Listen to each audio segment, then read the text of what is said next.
ஹரே கிருஷ்ணா. எல்லாருக்கும் நமஸ்காரம். போன வாரம் நம்ம பாகவத்ல ஜெயன் விஜயன் அவங்களோட கதையை பார்த்தோம்.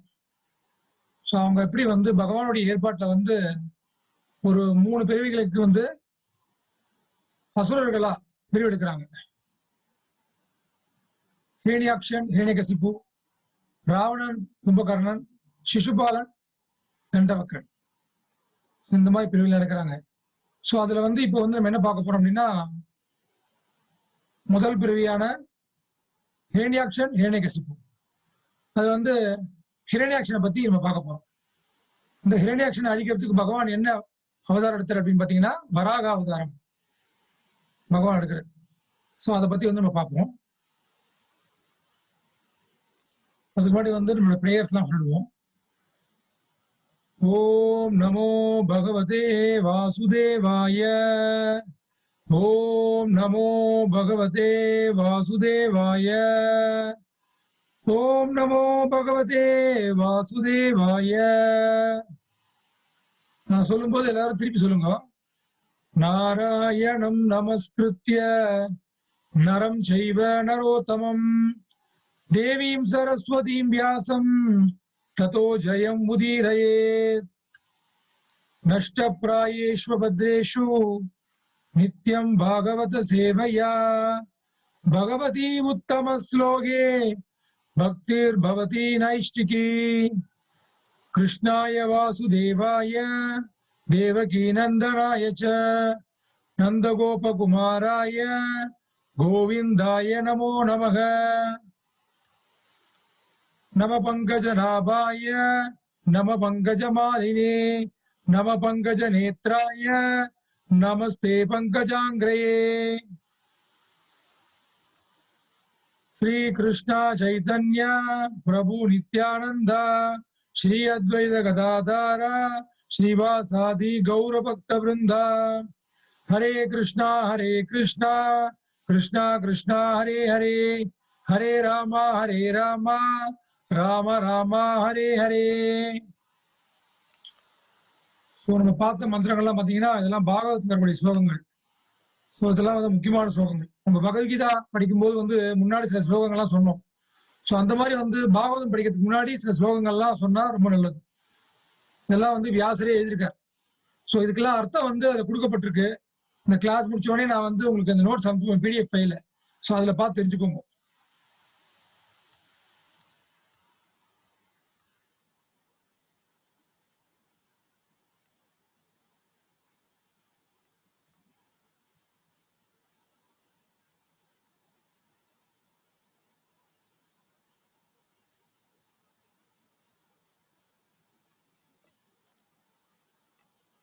ஸ்ரீமத் பாகவதம் முழுதுமே முழுமுதற் கடவுள் மற்றும் அவரது சிறந்த பக்தர்களின் வனவாச கடந்த செய்திகளை உள்ளடங்கியதாகும். உலகில் பரமபுருஷ பகவானுக்கும் அவரது தூய பக்தருக்கும் இடையே தன்மையில் எந்தவித வேறுபாடும் கிடையாது. ஆகையினால் பகவானின் செய்திகளை பற்றி கேட்பதனால் வரும் பலனும் அவரது தூய பக்தனின் நடத்தை மற்றும் செயல்களை பற்றி கேட்பதனால் வரும் பலனும் ஒன்றே ஆகும். அதுதான் பக்தி தொண்டின் வளர்ச்சி என்பதாகும். பகவானுக்கும் பகவானுடைய பக்தர்களுக்கும் வித்தியாசம் கிடையாது. ஏன் அப்படின்னா, பகவான் என்ன சொன்னாரோ அதைதான் பக்தர்கள் சொல்லுவாங்க. மாற்று கருத்துலாம் சொல்ல மாட்டாங்க. பகவான் நான் தான் கடவுளுங்கிற, இப்ப பக்தர் என்ன சொல்லுவார், அவர் தான் கடவுளுங்க. உடனே பகவான் சொல்றாரு சொல்லிட்டு நம்மளும் நான் தான் கடவுள் அப்படின்னு சொல்றது பக்தி கிடையாது. பகவான் மட்டும்தான் கடவுள். பகவான் கிருஷ்ணர் தான் முழுமுதற் கடவுள் அப்படிங்கிறத புரிஞ்சுக்கிறது தான் உண்மையான ஆன்மீகமே. மிக மிக ரகசியமான விஷயமே அதுதான். அது தெரியாதனால்தான் நம்ம எவ்வளவோ விஷயத்துல குழப்பிட்டு இருக்கோம். சோ அந்த மாதிரி பகவான்கிட்ட முழுசா சரணடைஞ்ச பக்தர்களை பத்தி கேட்டாலும் சரி, பகவானை பத்தி கேட்டாலும் சரி, நமக்கு இந்த சம்சார பந்தனத்துல இருந்து விமோசனம் கிடைக்கும். நம்ம யாரை பத்தி பார்க்க போறோம்னா, பகவானுடைய 2 பக்தர்கள் ஜெயன் விஜயன். அவங்கதான் பகவானுடைய ஏற்பாட்டுல அசுரர்களா வராங்க. நம்ம புரிஞ்சுக்க வேண்டிய விஷயம் என்னன்னா, பகவான் சொல்லக்கூடிய பாடம் என்ன அப்படின்னா, அசுரத்தன்மை. அதாவது அசுரத்தன்மைனா என்ன? அசுரன்னா ஜெனரலா என்ன அர்த்தம்னா, வேதங்கள் 2 பேரா பிரிக்கிறது. அசுரர்கள், தேவர்கள் அப்படின்னு பிரிக்கிறது. யார் பகவான்கிட்ட சரணடைஞ்சிருக்காங்களோ அவங்க எல்லாம் தேவர்கள், யார் பகவானை ஏத்துக்கலையோ அவங்க எல்லாம் வந்து அசுரர்கள் அப்படின்னு சொல்லப்பட்டிருக்கு. சோ நம்மளும் பாக்குறோம், இந்த காலத்துலயும் வந்து நிறைய பேர் நாஸ்திகெல்லாம் பேசுறாங்க. கொஞ்சம் காசு பணம், பேரு புகழ், சொத்து சுகம், நல்ல திறமை, இந்த மாதிரி விஷயங்கள்லாம் இருக்கும்போது, அழகு, இந்த மாதிரி விஷயங்கள்லாம் வரும்போது ஒரு மயக்கம் வருது நமக்கு. ஓ, நம்ம தான் போட்டுருன்னு சொல்லி நம்ம தான் கடவுள் அப்படிங்கிற மாதிரி, கடவுளே கிடையாது அப்படிங்கிறாங்க. நம்ம தான்ப்பா நம்மளை காப்பாத்திக்கணும், நான் காப்பாத்துறேன்ப்பா உன்னை, நீ காப்பாத்திக்கப்பா, நம்மளே அப்படின்னு நினைச்சுட்டு இருக்கோம். பகவானே இல்லை அப்படிங்கிறது அசுரத்தன்மை. அது இருக்க போற கொஞ்ச காலம் ரொம்ப ரொம்ப தற்காலிகமான ஒரு காலத்துல தற்காலிகமா அடையக்கூடிய ஒரு செல்வத்தை வச்சுட்டு, ஒரு அழகை வச்சுட்டு, கொஞ்ச நாள் போனா அழியக்கூடிய எல்லா விஷயமே அழிய போகுது. அழகா இருக்கட்டும், செல்வமா இருக்கட்டும், சக்தியா இருக்கட்டும், பவர் இருக்கட்டும். நம்மளே பாக்குறோம், இப்பேற்பட்ட பதவியில இருந்தவங்க, பெரிய பெரிய பதவியில இருந்தவங்க எல்லாம் இருக்கட்டும் தெரியாம போயிட்டே இருக்காங்க காலத்துல, கட்டாயத்துல. சோ அதனால வந்து இந்த அசுரத்தன்மை. அப்போ பகவான் சொல்றார், நீ அசுரத்தன்மைன்னு சொல்றியே, என்னை எதிர்த்து பேசுறீங்க கடவுள் இல்லைன்ட்டு. சோ கடவுள் இல்லைன்னு சொல்லக்கூடிய அசுரர்கள்ல சிறந்தவர்கள் 2 பேர் பகவான் சொல்றார். ஜெயன், விஜயன். பகவானுடைய பக்தர்களையே பகவான் வந்து அசுரர்களா ஆக்குறார். அப்போ அந்த சக்தி வந்து எப்படி இருக்கணும் நினைச்சு பாருங்க. பகவானே வந்து சக்தி கொடுக்கிறார். நீ எப்பேற்பட்ட சக்தி வச்சுட்டாலும் சரி, இந்த மாதிரி வந்து ஹிரண்யாட்சன் ஹிரண்யகசிபு மாதிரியோ, ராவணன் கும்பகரன் மாதிரியோ, இல்ல சிசுபாலன் தண்டவகரன் மாதிரியோ சக்தி எல்லாம் வந்து நம்மளால நினைச்சு கூட பார்க்கவே முடியாது. அவ்வளோ பராக்கிரமசாலியா இருந்து பகவானை எதிர்த்தவங்களே வந்து ஒண்ணு இல்லாம போயிட்டாங்க. பகவான் இது மூலமா நமக்கு பாடம் தான் கொடுக்குறாரு. என்னை எதிர்த்து ஒண்ணுமே பண்ண முடியாது, உன்னால வேஸ்ட் தான், டைம் தான் வேஸ்ட் ஆகும். பல ஜென்மங்கள் வேணா எடுக்கலாம், இங்கேயே எடுத்துட்டு இருக்கலாமே தவிர மற்றபடி வந்து டைம் தான் வேஸ்ட் ஆகும், வேற ஒன்றும் ஆப்புறது. கடவுள் இல்லைன்னு சொல்றாங்க நாஸ்திகர்கள், அசுரர்கள்னு. இங்க வந்து பகவான் வந்து தன்னுடைய 2 பக்தர்கள் ஜெயன் விஜயனே வந்து அசுரர்களா ஆக்கி, மிக சக்தி வாய்ந்த அசுரர்கள், நினைச்சு கூட பார்க்க முடியாது. அப்புறம் பகவான் வந்து ஒத்திரி அழிக்கிறதுக்கு ஒரு அவதாரம் எடுத்து அந்த மாதிரி லீலையெல்லாம் பண்ணி பகவான் நமக்கு பாடம் சொல்றார். நீ என்னதான் இந்த லோகத்துல அடைஞ்சா கூட, நான் வந்து அதை முடிக்கணும்னு நினைச்சேன்னா முடிஞ்சு போச்சு. இதை வந்து யாராலும் தடுக்க முடியாது. எப்பேற்பட்ட சக்தி வந்து தேவர்களா இருந்தாலும் சரி, பிரம்மா சிவனா இருந்தாலும் சரி, யாரா இருந்தாலும் சரி, யாருமே தடுக்க முடியாது. நான் ஒருத்தரை காப்பாற்றணும் முடிவு பண்ணிட்டேன்னா அவங்களை வந்து யாருமே வந்து அழிக்க முடியாது அப்படிங்கிறது பகவான் சொல்றார். உடல் தோற்றம் மற்றும் பௌதீக சம்பந்தப்பட்ட மேம்பாட்டில் நாட்டம் உடையவர்கள். சொன்ன மாதிரி பாடிலி கான்செப்ட், நான் இந்த உடல் அப்படின்னு நினைச்சுக்கிறது. அப்ப அந்த உடல் சம்பந்தப்பட்ட என்னுடைய குடும்பம், நான் எனது, அகங்காரம் அமக்காரம், நான் எனது, என்னுடைய குடும்பம், என்னுடைய தேசம் அப்படின்னு நினைச்சுட்டு இந்த பௌதீக வாழ்க்கை தான் பிறப்பிலேருந்து மரணத்துக்குள்ள இருக்கக்கூடிய இந்த வாழ்க்கை மட்டும்தான் நிஜமானது, அதுக்கப்புறம் ஒண்ணுமே கிடையாது அப்படின்னு நினைக்கக்கூடியது வந்து அசுரர்கள் அப்படின்னு சொல்லப்படுது. தேவர்கள் யாரு? மனித சமுதாயத்தின் ஆன்மீக முன்னேற்றத்திற்கு வழி வகுப்பவர்கள். தேவர்கள் அதுக்கு தான் இருக்காங்க. 30 கோடி தேவர்கள், பிரம்மா சிவன் பிள்ளையார் முருகர் அம்பாள், இவங்க எல்லாம் எதுக்கு இருக்காங்க? நவகிரகங்கள், இவங்க எல்லாம் எதுக்காக இருக்காங்கன்னா, படிப்படியா அந்த ஜீவாத்மாவை இந்த பௌதீக ஆசையிலேருந்து கொஞ்சம் கொஞ்சமா விடுபட்டு பகவான் கொண்டு போய் எப்படி சேர்க்கறது அப்படிங்கிறதுக்காக பாடுபடுறவங்க தான் வந்து தேவர்கள். அவங்கதான். அதனால்தான் அசுரர்கள் தேவர்கள் அப்படின்னு சொல்லுவோம். அதனால 30 கோடி தேவர்கள்ட்ட நம்ம வேண்டிட்டு பௌதீகமா ஏதாவது இருந்தா கூட படிப்படியா நம்ம என்னைக்கு முந்து இந்த முக்தி அடையணும், மோட்சம் அடையணும் அவங்க ஆசை வருதோ அந்த நேரத்துல அவங்களே வழி விட்டுருவாங்க, சொல்லிக் கொடுப்பாங்க கிளீனா. எப்படியாவது வந்து அந்த பகவத்கீதையை வந்து நம்மளை பிடிக்க வச்சிருவாங்க. 2 மிக சக்தி வாய்ந்த அசுரர்கள். ஒண்ணு வந்து யாரு? மேல இருக்கார், இவர் வந்து ஹிரண்யாக்ஷன். 2வது வந்து ஹிரண்யகசிப்பு. இன்னைக்கு வந்து நம்ம யாரை பத்தி பார்க்க போறோம்? ஹிரண்யகசிப்பு, ஹிரண்யாக்ஷனை பத்தி பார்க்க போறோம். ஹிரண்யகசிப்புவை பத்தி அப்புறம் பார்க்கலாம், ஹிரண்யாக்ஷனை பத்தி இன்னைக்கு பார்க்கலாம். வருட கர்ப்ப காலத்திற்கு பிறகு திதி 2 மகன்களை பெற்றெடுத்தாள். போன வாரம் பார்த்தோம், திதி வந்து சொல்றாங்க எனக்கு இந்த குழந்தைங்க பெற்றிருக்க போறேன்ட்டு.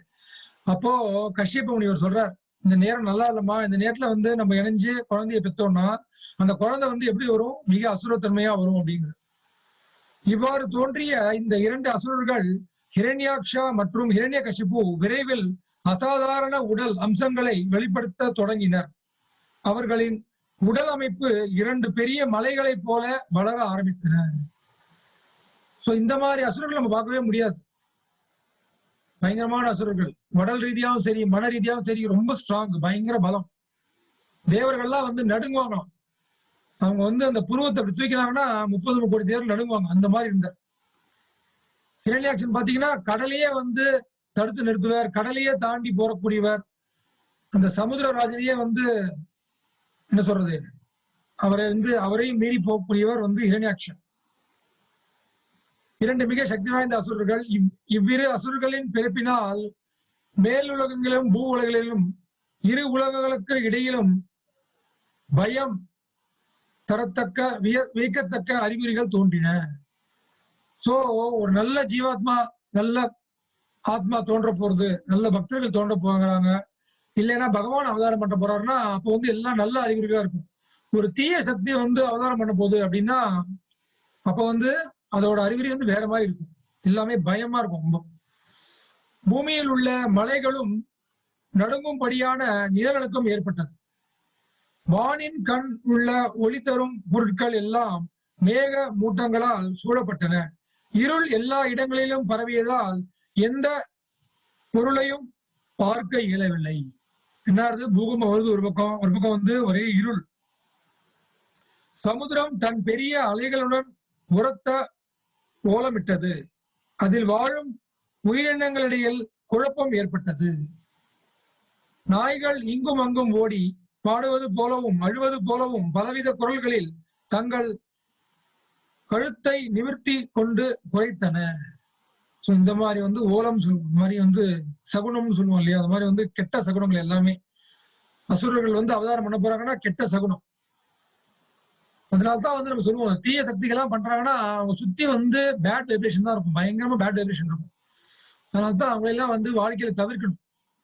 முக்கியமா வந்து இந்த 4 விஷயங்கள் சொல்ற மாதிரி, மாம்சம் உண்பது, போதைப் பொருள் அருந்துவது, அப்புறம் வந்து தகாத உடல் வைத்துக்கொள்வது, அப்புறம் வந்து சூதாடுவது. இந்த மாதிரி விஷயங்கள்லாம் வந்து தவிர்க்கணும். நம்ம எல்லாம் அதெல்லாம் வந்து நெகட்டிவ் வைப்ரேஷன் கொண்டு வரும். 2 மிக சக்தி வாய்ந்த அசுரர்கள். பாகவதம் 3:17-19, 3வது காண்டம் 17வது அத்தியாயம் 19வது ஸ்லோகம். அதுல சொல்லப்பட்டது என்னன்னா, மூத்த குழந்தை ஹிரண்யகசிபு பகவான் பிரம்மாவிடமிருந்து பெற்ற ஆசியினால் 3 உலகங்களிலும் யாரிடம் இருந்தும் மரணத்திற்கு அஞ்சாதவனாக இருந்தான்.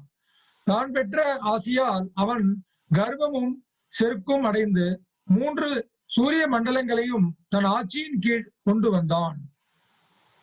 சோ ஹிரண்யகசிபு இங்க பயங்கரமான கடும் தவம் பண்றாரு, பண்ணி வந்து வரலாம் வாங்குறாரு. சோ அந்த கதையை வந்து நம்ம அப்புறம் பார்ப்போம். மிகவும் சக்தி உள்ள கட்டான உடல் உறுதியுள்ள ஹிரண்யகசிபுவாலும் கூட அவனுக்கென்று விதிக்கப்பட்ட வாழ்நாளுக்கு அதிகமாக வாழ இயலாது என்பதே பகவான் மக்களுக்கு போதிக்க நினைத்த பாடமாகும், நினைத்த திட்டமாகும். சோ ஹிரண்யகசிபு அவ்வளவு சக்தி வாய்ந்தவர். அவராலே வந்து நிரந்தரமாலாம் வாழ முடியல. இந்த காலத்துல வந்து நம்ம வந்து கொஞ்சம் பவர் வழியோ, கொஞ்சம் பவரை வச்சுட்டோ, இல்ல கொஞ்சம் காசு பணத்தை வச்சுட்டோ நம்ம வந்து அப்படியே மரணத்தையே தடுத்து நிறுத்திடலாம் அப்படிங்கிற மாதிரி ஒரு இதுல நினைச்சுட்டு இருக்கோம். இந்த மரணம் அப்படிங்கிறது வரும்போது என்னதான் இருந்தாலும் எல்லாமே இருக்கடம் தெரியாம போயிடும், ஒண்ணுமே இல்லாம போயிடும், தடம் தெரியாம போயிடுவாங்கல்ல, அந்த மாதிரி வந்து இருந்த தடமே தெரியாத அளவுக்கு போயிடும் எல்லாமே. நம்மளே நிறைய பாக்குறோம், பார்த்தா கூட நமக்கு வந்து இந்த புத்தியில வந்து நமக்கு சரியா புரிய மாட்டேங்குது, ஏற மாட்டேங்குது. திரும்ப திரும்ப நம்மளும் அதுக்கு தான் ஆசைப்பட்டு இருக்கோம். நல்லா காசு சம்பாதிக்கணும், பேர் புகழ் வரணும், நல்ல பவர் வரணும், இது பண்ணணும், இதுலயே போயிட்டு இருக்கு. பகவான் பக்கம் வந்து துளி கூட வந்து நம்ம திரும்புறது இல்லை. ஏன்னா அறியாமை சூழ்ந்திருக்கு, அப்படியே இருள் சூழ்ந்திருக்கு. எப்படி வந்து ஹிரண்யகசிபு தோன்றும் போது உலகம் போற இருள் சூழ்ந்திருந்தோ அந்த மாதிரி நமக்கு மனசுல வந்து அறியாமை என்ற இருள் சூழ்ந்திருக்கு. அதனால வந்து ஒண்ணுமே தெரிய மாட்டேங்குது நமக்கு. 3:17-24 வானுலகத்திற்குரிய அரசு இருந்து திரும்பி பிறகு சீற்றமுள்ள ஒரு யானையை போன்ற வல்லமை உள்ள அந்த அசுரன் மேலும் பயங்கரமாக கர்ஜித்துக் கொண்டு விளையாட்டாக அலைமோதும் ஆழ்கடலில் தலைகீழாக பாய்ந்தான். நம்ம அந்த ஸ்விமிங் எல்லாம் பண்ணுவோம், ஸ்விமிங் பூல் அதெல்லாம் டைவ் பண்ணுவாங்க, பசங்க எல்லாம் டைவ் பண்ணுவாங்க, ஸ்விமிங் பூல் எல்லாம் பண்ணுவோம். அவர் எதுல போய் டைவ் பண்றாரு? அவரு நல்ல ஆழமான கடல்ல, நடு கடல்ல, ஆழமான கடல்ல வந்து அசால்ட்டா வந்து டைவ் பண்றாரு. 3:17-26 பல பல ஆண்டுகளாக கடலில் அலைந்து வல்லமை மிகுந்த ஹிரண்யாக்ஷன் காற்றால் தூண்டப்பட்ட மிக பெரிய அலைகளை தன் இரும்பு கதையால் தாக்கி கொண்டே சென்று வருணனின் தலைநகராகிய விபவாரியை அடைந்தான். நீருலகின் மேம்பட்ட தெய்வமே வருணன் ஆவார். அவரின் தலைநகராகிய விபவாரி என்பது நீர் மண்டலத்தில் இருந்தது. சோ வருணன் சொல்லுவோம் இல்லையா, வருண பகவான். வருணன்னா மழை வரணுமோ, மழைன்னா ஆக்சுவலா வந்து நீர். நீர் எங்கெல்லாம் இருக்கோ அது வந்து யார் இன்சார்ஜ்னு பாத்தீங்கன்னா வருண தேவன். பகவான் வந்து 30 கோடி தேவர்களை ஒவ்வொரு இதுக்கு இன்சார்ஜா போட்டிருக்காரு. சோ நீருக்கு வந்து வருணன், நெருப்புக்கு வந்து அக்னி, காட்டுக்கு வந்து வாயு, இந்த மாதிரி வந்து ஒவ்வொருத்தருக்கும் பண்ணியிருக்காரு. இவங்க எல்லாருக்கும் ஒரு தலைவர் மாதிரி இந்திரனை போட்டிருக்காரு. அதுக்கு மேல பிரம்மா, சிவா, அதுக்கு மேல பகவான். இந்த மாதிரி பகவான் பண்ணியிருக்காரு. இப்போ என்ன பண்றாரு, கடல்ல நுழையிறாரு, கடல்ல குதிக்கிறாரு. அப்புறம் வந்து என்ன பண்றாரு, கடல்ல ஒவ்வொரு அலையா வந்து தாண்டி தாண்டி போயிட்டே இருக்காரு. நம்மள மாதிரி தத்தளிச்சு நீந்தி எல்லாம் போகணும் அவசியம் இல்லை, நடக்கிறார் பயங்கரமா. ஏன்னா பயங்கரமான உருவம், அசுரன் மாதிரி பயங்கர அசுர உருவம். முன்னாடியே பார்த்தோம், மலை போல உருவம். அவங்க நடந்து போயிட்டே இருக்கார். அலைகள் எல்லாம் வந்து கதையால தடுத்து நிறுத்துறார். நம்ம பக்கமே வராதுங்க மாதிரி. நம்ம வந்து அலை வந்து மேல மோதும், அதை மோதி நம்ம தாண்டி போய் நீந்த முயற்சி பண்ணுவோம் ஓரளவுக்கு. பட் நடுக்கடல் எல்லாம் நம்ம ஒண்ணும் பண்ணவே முடியாது. இரண்யாக்ஷன் வந்து ரொம்ப சர்வசாதாரணமா தன்னோட கதையை வச்சுட்டு இந்த அலைகளை வந்து பக்கத்துலயே நெருங்காத அளவுக்கு போயிட்டு எங்க போற, வருணனின் தலைநகர். சோ வருணனுக்கு ஒரு இடம் இருக்கு, அவருடைய அரண்மனைன்னு சொல்லலாம். அங்க வந்து விபவாரி அப்படின்னு இடம். இந்த விபவாரி இடத்துக்கு போய் சேர்ற 3:17:30. அப்போ வருணதேவன் வந்து அவரை பார்த்து சொல்றார், என்ன சொல்ற, நீ போரில் மிகுந்த திறமை உள்ளவன், மிகவும் பழமையானவராகி பகவான் விஷ்ணுவை தவிர போரில் உனக்கு சமமான யாரையும் நான் காணவில்லை. அதனால் அசுரர்களின் தலைவனே, உன்னை போன்ற நாயகர்களும் புகழ்ச்சியாக குறிப்பிடும் விஷ்ணு பகவானை அணுகுவாயாக. வருணன் என்ன பண்றாரு, ஏத்தி விடுறார். அசுரர்கள் வந்தா என்ன பண்ணுவாங்க, நாரதர் மெயினா பண்ணுவார். நாரதர் என்ன பண்ணுவார், நல்லா ஏத்தி ஏத்தி விட்டுட்டு, நீ சாதன ஆளுதுப்பா, நீ பெரிய ஆள்பா, நீ நேரம் என்ன பண்ணு பகவானுடைய போது அப்படின்னு. அந்த மாதிரி வந்து இங்க வருணன் வந்து அவரை புகழ்ந்து ஏத்தி விடுறார். என்ன சொல்ற, நீங்க வந்து என்னையே ஜெயிச்சிட்டீங்க, என்னுடைய அலைகள்லாம் ஒண்ணும் பண்ண முடியல, என்னால சக்தியால ஒண்ணும் பண்ண முடியல, வந்து என்னையே வந்து சந்திக்க வந்துட்டீங்க. அதனால நீங்க என்ன பண்ணுங்க, நீங்க நேரா வந்து நீங்க யாரோட மோதணும் அப்படின்னா பகவானோட மோததான் நீங்க வந்து தகுதியானவர். உங்களுக்கு தகுதியா சண்டை போடுறதுக்கு இந்த பூலோகத்துல யாரும் கிடையாது அப்படிங்கிற மாதிரி வந்து சொல்ற.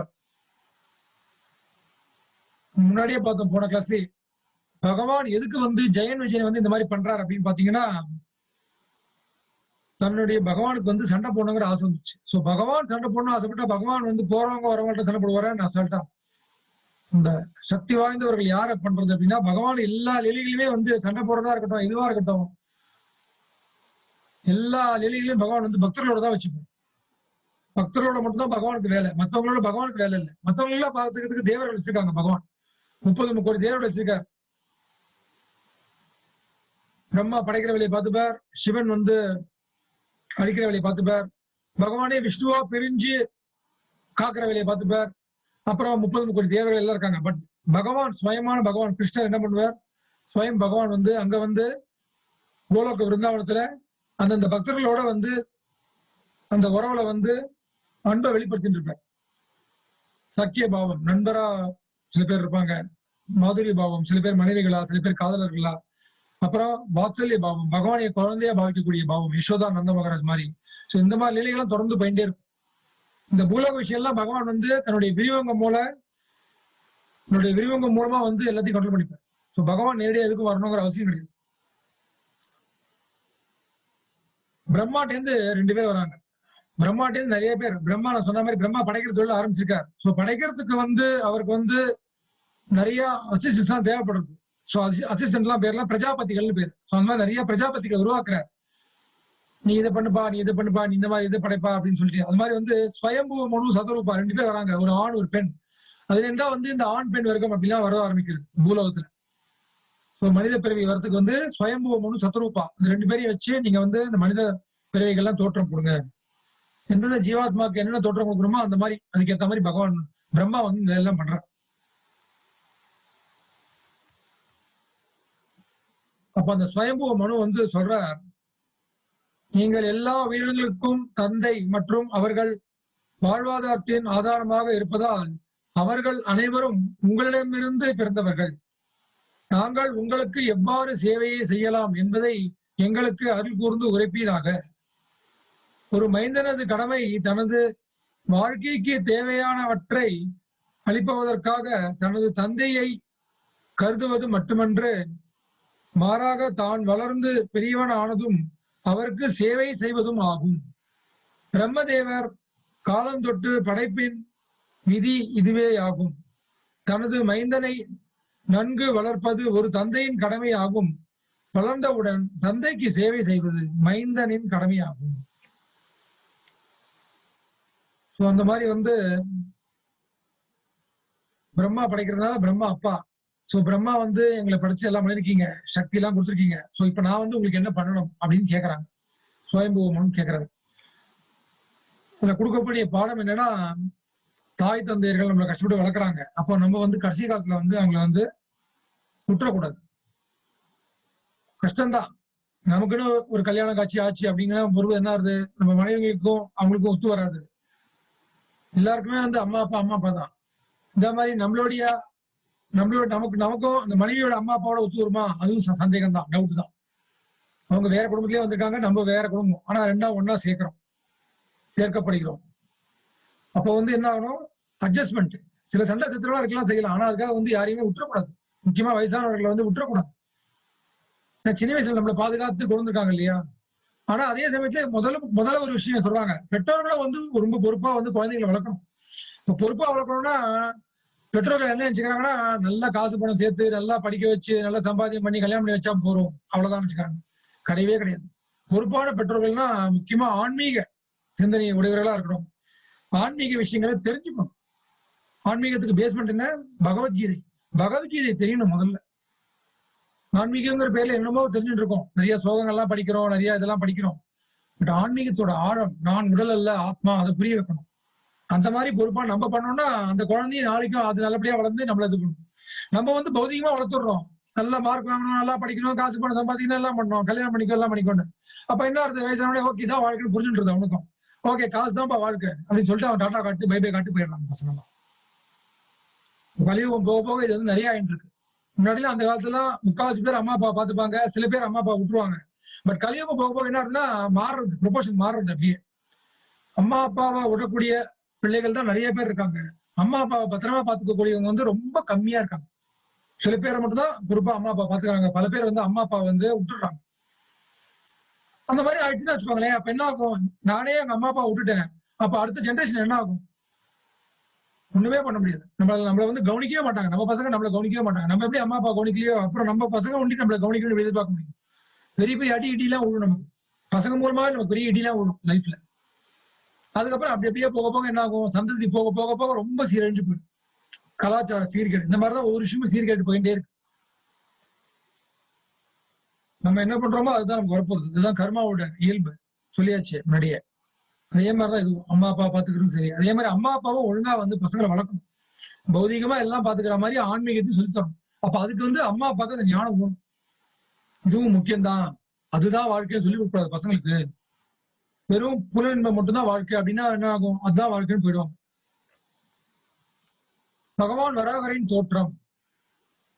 என்னிடம் பணிவன்பு கொண்ட மைந்தன் நீ, அதனால் உன்னிடம் நான் கேட்பது, உன்னை போன்ற நற்குணம் உள்ள குழந்தைகளை உன் மனைவியிடத்தில் நீ பெற்று எடுப்பாயாக. முழுமுதற் கடவுளுக்குரிய பக்தி தொண்டு கொள்கை கேட்க இவ்வுலகினை ஆழ்வாயாக. இவ்வாறு பகவானை வேள்விகளின் மூலம் வழிபடுவாயாக. என்ன சொல்றார், நீ என்ன பண்றார், சுயம்பு சொல்றார், நீ மனைவி நிறைய பசங்க எல்லாம் பெற்று எடுத்து இந்த மாதிரி சந்ததிகளை வளர்க்கணும். எல்லா ஜீவராசிகளையும் அந்த கர்மாக்கு ஏற்ற மாதிரி அந்த உடலை கொடுத்தாகணும். அந்த மாதிரி நீ சந்ததி ஆரம்பி அப்படின்னு சொல்லி, இந்த இதுல பாத்தீங்கன்னா ஆதாமன் ஏவாள்னு சொல்லுவாங்க. கிறிஸ்டியானிட்டில ஆதாம் ஏவாள் அப்படிம்பாங்க. அதுதான் எல்லாமே கிட்டத்தட்ட ரெஃபரன்ஸ் பாத்தீங்கன்னா அப்படி எப்படி பாத்தீங்கன்னா கிட்டி முட்டி போனா அதான் ரெஃபரன்ஸ். ஆதாம் ஏவா, ஒரு ஆணும் பெண்ணும், சத்தரூபா சுயம்பூர்மனும். பேர் தான் மாறுமே தவிர கான்செப்ட்லாம் ஒரே கான்செப்ட் தான். இதே மாதிரி கடவுள் பேர்லாம் மாறுமே தவிர கடவுள் ஒரே கடவுள் தான், வேற வழியே கிடையாது. கடவுள் ஒரே கடவுள். நம்ம எல்லாருமே கடவுளோட பசங்கும் போது அப்புறம் அங்க எங்க ஜாதி பேரெல்லாம் வரப்போகுது. எனக்கும் அப்பா அவர் தான், உங்களுக்கும் அப்பா அவர் தான். எங்க அப்பா இந்து, உங்க அப்பா கிறிஸ்டின் எப்படி சொல்ல முடியும்? அவர் அப்பா முஸ்லீம், வாய்ப்பே கிடையாது. இந்த ஜாதி பேதம் நம்மளா போன விஷயமே தவிர இந்த ஜாதி பேதம்லாம் கிடையாது. ஹிந்துவை தாண்டி, முஸ்லீமை தாண்டி, கிறிஸ்டியனை தாண்டி, இதெல்லாம் தாண்டிய விஷயம் தான் சனாதன தர்மம். சகல ஜீவராசிகளுக்கும் பொதுவான நிரந்தரமான நித்தியமான தர்மம். அதுதான் உண்மையான ஆன்மீகமே. உண்மையான ஆன்மீகம்னா மதத்தை தாண்டி போகணும். ஜாதி, மதம், தேசம் எல்லாத்தையும் தாண்டி போகணும். இந்தியன், அமெரிக்கன் இதெல்லாம் தாண்டி வரணும், மேல வரணும். நான் உடல் அல்ல ஆத்மா. ஆத்மாவுக்கு வந்து ஜாதி பேதெல்லாம் கிடையாது. நமக்கெல்லாம் ஜாதி பேதெல்லாம் கிடையாது. நான் இந்து, நான் கிறிஸ்டியன், நான் முஸ்லீம், நான் சீக்கு அதெல்லாம் கிடையவே கிடையாது ஆத்மாக்கு. அந்த ஆத்ம ரீதியில வராத வரைக்கும் தான் இந்த பிரிவெல்லாம் ஏற்படுத்திட்டே இருப்போம், நம்மளா ஏற்படுத்துறது. வேதங்கள்ல எந்த பிரிவும் இல்லையே. வேதங்கள்ல இந்துங்கிற வார்த்தையும் கிடையாது, கிறிஸ்டியன், முஸ்லீம் எதுவுமே கிடையாது. கடவுள் ஒருவரே. பகவான் கிருஷ்ணர் தான் வெவ்வேறு தோற்றத்துல வந்து வெவ்வேறு ரூபத்துல அவங்கவுங்க லெவலுக்கு ஏத்த மாதிரி அந்தந்த பாடத்தை சொல்லுவாங்க. லெவல் அதிகமாக பாடம் நமக்கு வந்து நிறைய தெரியும். நல்லா ஆழமா படிக்கணும்னா நம்ம சனாதன தர்மத்துல நிறைய ஆழமா, முக்கியமா பகவத்கீதை, பாகவதம் படிச்சீங்கன்னா எல்லாருக்கும் புரியும். அப்பதான் அந்த ஜாதி பேதெல்லாம் தாண்டி வருவாங்க. அதுதானே பிரபுபாத் வந்து ப்ரூவ் பண்ணார். அகில உலக கிருஷ்ண பக்தி இயக்கம் ஆரம்பிச்சு இன்னைக்கு உலகம் பூரா தன்னைத்தானே யார் இந்து நினைச்சிருந்தாங்களோ, யார் கிறிஸ்டின் நினைச்சிருந்தாங்களோ, யார் முஸ்லீம் நினைச்சிருந்தாங்களோ எல்லாருமே வர ஆரம்பிச்சிட்டாங்க. இப்போ நிறைய பேர் வராங்களே. துபாயில போயிட்டு இருக்கு, உருதுல வந்து பகவத்கீதை படிக்க ஆரம்பிச்சிருக்காங்க, ஜெபம் பண்றாங்க, ஹரே கிருஷ்ணா ஜெபம் பண்றாங்க. சோ அதெல்லாம் தாண்டிய தர்மம் தான் வந்து சனாதன தர்மம். என்ன சொல்ற, இந்த மாதிரி வந்து நீ படைக்க ஆரம்பிப்பா அப்படிங்க. சோ படைக்க ஆரம்பிக்கணும்னா அந்த ஜீவாத்மாவெல்லாம் கொண்டு போய் எங்க போய் வைக்கிறது? பூலோகத்தை கொண்டு போய் வைக்கணும். அப்ப அந்த பூலோகம் எங்க போச்சுன்னா காணும், பூலோகம் காணும், இருக்கிற இடத்துல இல்ல. ஆனால் பூமி கர்ப்போதக பெருங்கடலில் மூழ்கி இருப்பதை மனு கண்டுபிடித்தார். சோ ஸ்வயம்பு மனு பாக்குறார், நீங்க எல்லாம் படைக்க சொல்றீங்க, எல்லாம் பண்றீங்க, அந்த படைக்கிற ஜீவாஸ் எங்க கொண்டு போய் வைப்பேன்? பூலோகத்தை காணும். பூலோகம் எங்க போச்சு? ஹிரண்யாக்ஷன் வந்து பூலோகத்தை வந்து சமுதிரத்தில் அடியில கொண்டு போய் ஒழிச்சு வச்சிட்டார். என்ன பண்றது அப்படின்னு சொல்லும்போது அப்பதான் வந்து பகவான் வந்து தோன்றார். பிரம்மா யோசிச்சுட்டே இருக்காரு, என்ன பண்றதுன்னு தெரியலேன்ட்டு. இந்த யோசிக்கிற தருணத்துல பிரம்மாவோட மூக்கின் துவாரத்து வழியா, மூக்கு வழியா வந்து பகவான் வந்து சின்னதா வர ஒரு காட்டு பன்றியின் வடிவத்துல வந்து அப்புறம் பெருசா விஸ்வரூபம் எடுத்து வான அளவுக்கு பெருசா ஆயிடுற. பகவான் வந்து அவதாரம் பண்றாரு சொல்றோம் இல்லையா, அது வந்து ஒரு அம்மா அப்பா மூலமா தான் வருவாருன்னா கிடையாது. கிருஷ்ணரா வரும்போது தேவகி வசுதேவருக்கு குழந்தையா வர, உடனே அவரும் நம்மள மாதிரி மனுஷன் தானே அப்படின்னு சில பேர் சொல்றாங்க. அவரும் மனுஷன் தானேப்பா, அவரும் மனுஷனால தான் வராரு. அப்படி இல்லையே, ஒவ்வொரு அவதாரம் வேற மாதிரி இருக்கே. வராக அவதாரம் வேற மாதிரி வரார், பிரம்மாவோட மூக்குல இருந்து வரார். நரசிம்ம அவதாரம் தூண்ல இருந்து குதிக்கிறார். சோ அவருக்கு வந்து அம்மா அப்பா ஒண்ணுங்கிற அவசியம் கிடையாது. அவருடைய உருவமா இருக்கட்டும், அவருடைய அம்மா அப்பாவா இருக்கட்டும், அவருடைய நிறமா இருக்கட்டும், இந்த அவதாரத்துல இந்த நிறத்துல வரணும், எல்லாம் அவர் முடிவு பண்றாரு. நம்மளால எதுவுமே முடிவு பண்ண முடியாது. நம்மளுடைய பிறவியில நம்ம அம்மா அப்பாவா இருக்கட்டும், இந்த தேசத்துல பண்ணணும், ஒரு மனுஷ உடலா கொடுக்கணும், இல்ல மிருக உடலா வரணும், நம்ம முடிவு பண்ணவே முடியாது. எல்லாம் நம்ம கர்மாக்கு ஏத்த மாதிரி, நம்ம தலையெழுத்துன்னு சொல்லுவோம், நம்ம தலையெழுத்து இதெல்லாம் நம்ம பண்ண கர்மாக்கு ஏத்த மாதிரி விதி ஒண்ணுமே பண்ண முடியாது. பட் பகவான் வந்து விதிக்கு அப்பாற்பட்டவன். விதியை எழுதுறதே அவர் தான். இந்த விதியை எழுதக்கூடிய பிரம்மாவை படிச்சதே அவர் தான். அதனால வந்து புரிஞ்சுக்கணும், பகவான் வந்து லெவலே வேற, பகவான் லெவலே வேற. இன்னைக்குமே நம்ம பகவான சமமா பண்ணவே கூடாது. ரொம்ப சர்வசாதாரணமா பகவானை பத்தி பேசிட்டு இருக்கோம், எல்லாம் அறியாமையில பண்ற விஷயம். பகவான் பன்றி அவதாரம் எடுத்தாலும் பகவான் வந்து சாதாரண பன்றியோட ஒப்பிட முடியாது. ஒரு காட்டு பன்றியோடையோ சாதாரண பன்றியும் பகவான் ஒண்ணு ஒப்பிட முடியாது. பகவானுடைய உடல் எப்பொழுதுமே வந்து ஆன்மீகமயமானது. சச்சித் ஆனந்த விக்கிரகா, நிரந்தரமான நித்தியமான ஆன்மீகமயமான ஆனந்தமயமான ரூபம் பகவான், எந்த ரூபம் எடுத்தாலும் சரி. சோ ஒரு சாதாரண பன்றியும் இந்த பன்றியும் பகவானை வராகரையும் வந்து ஒன்னா ஒப்பிடக்கூடாது, முடியவே முடியாது, பண்ணா முட்டாள்தனம். அதே மாதிரி ஒரு சிங்கத்தையும் நரசிம்மரையும் ஒப்பிட முடியாது. சிங்கம்ங்கிறது ஒரு ஜீவாத்மா, தன் கர்மானால சிங்கமா பிறக்கிறது. பட் நரசிம்மர் வேற லெவல்ல வர.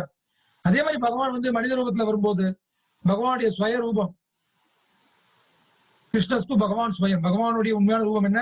இந்த புல்லாங்குழல் வச்சக்கூடிய சாமசுந்தரம். பகவான் வந்து மனிதர் மாதிரி ஒரு அவதாரம் பண்ணும்போது அவரையும் சாதாரண மனுஷன் நினைக்கூடாது. நினைச்சா முட்டாள்தனம், நமக்கு அறியாமை. அதனால அவருக்கு எதுவும் நஷ்டம் கிடையாது, நமக்கு தான் நஷ்டம்.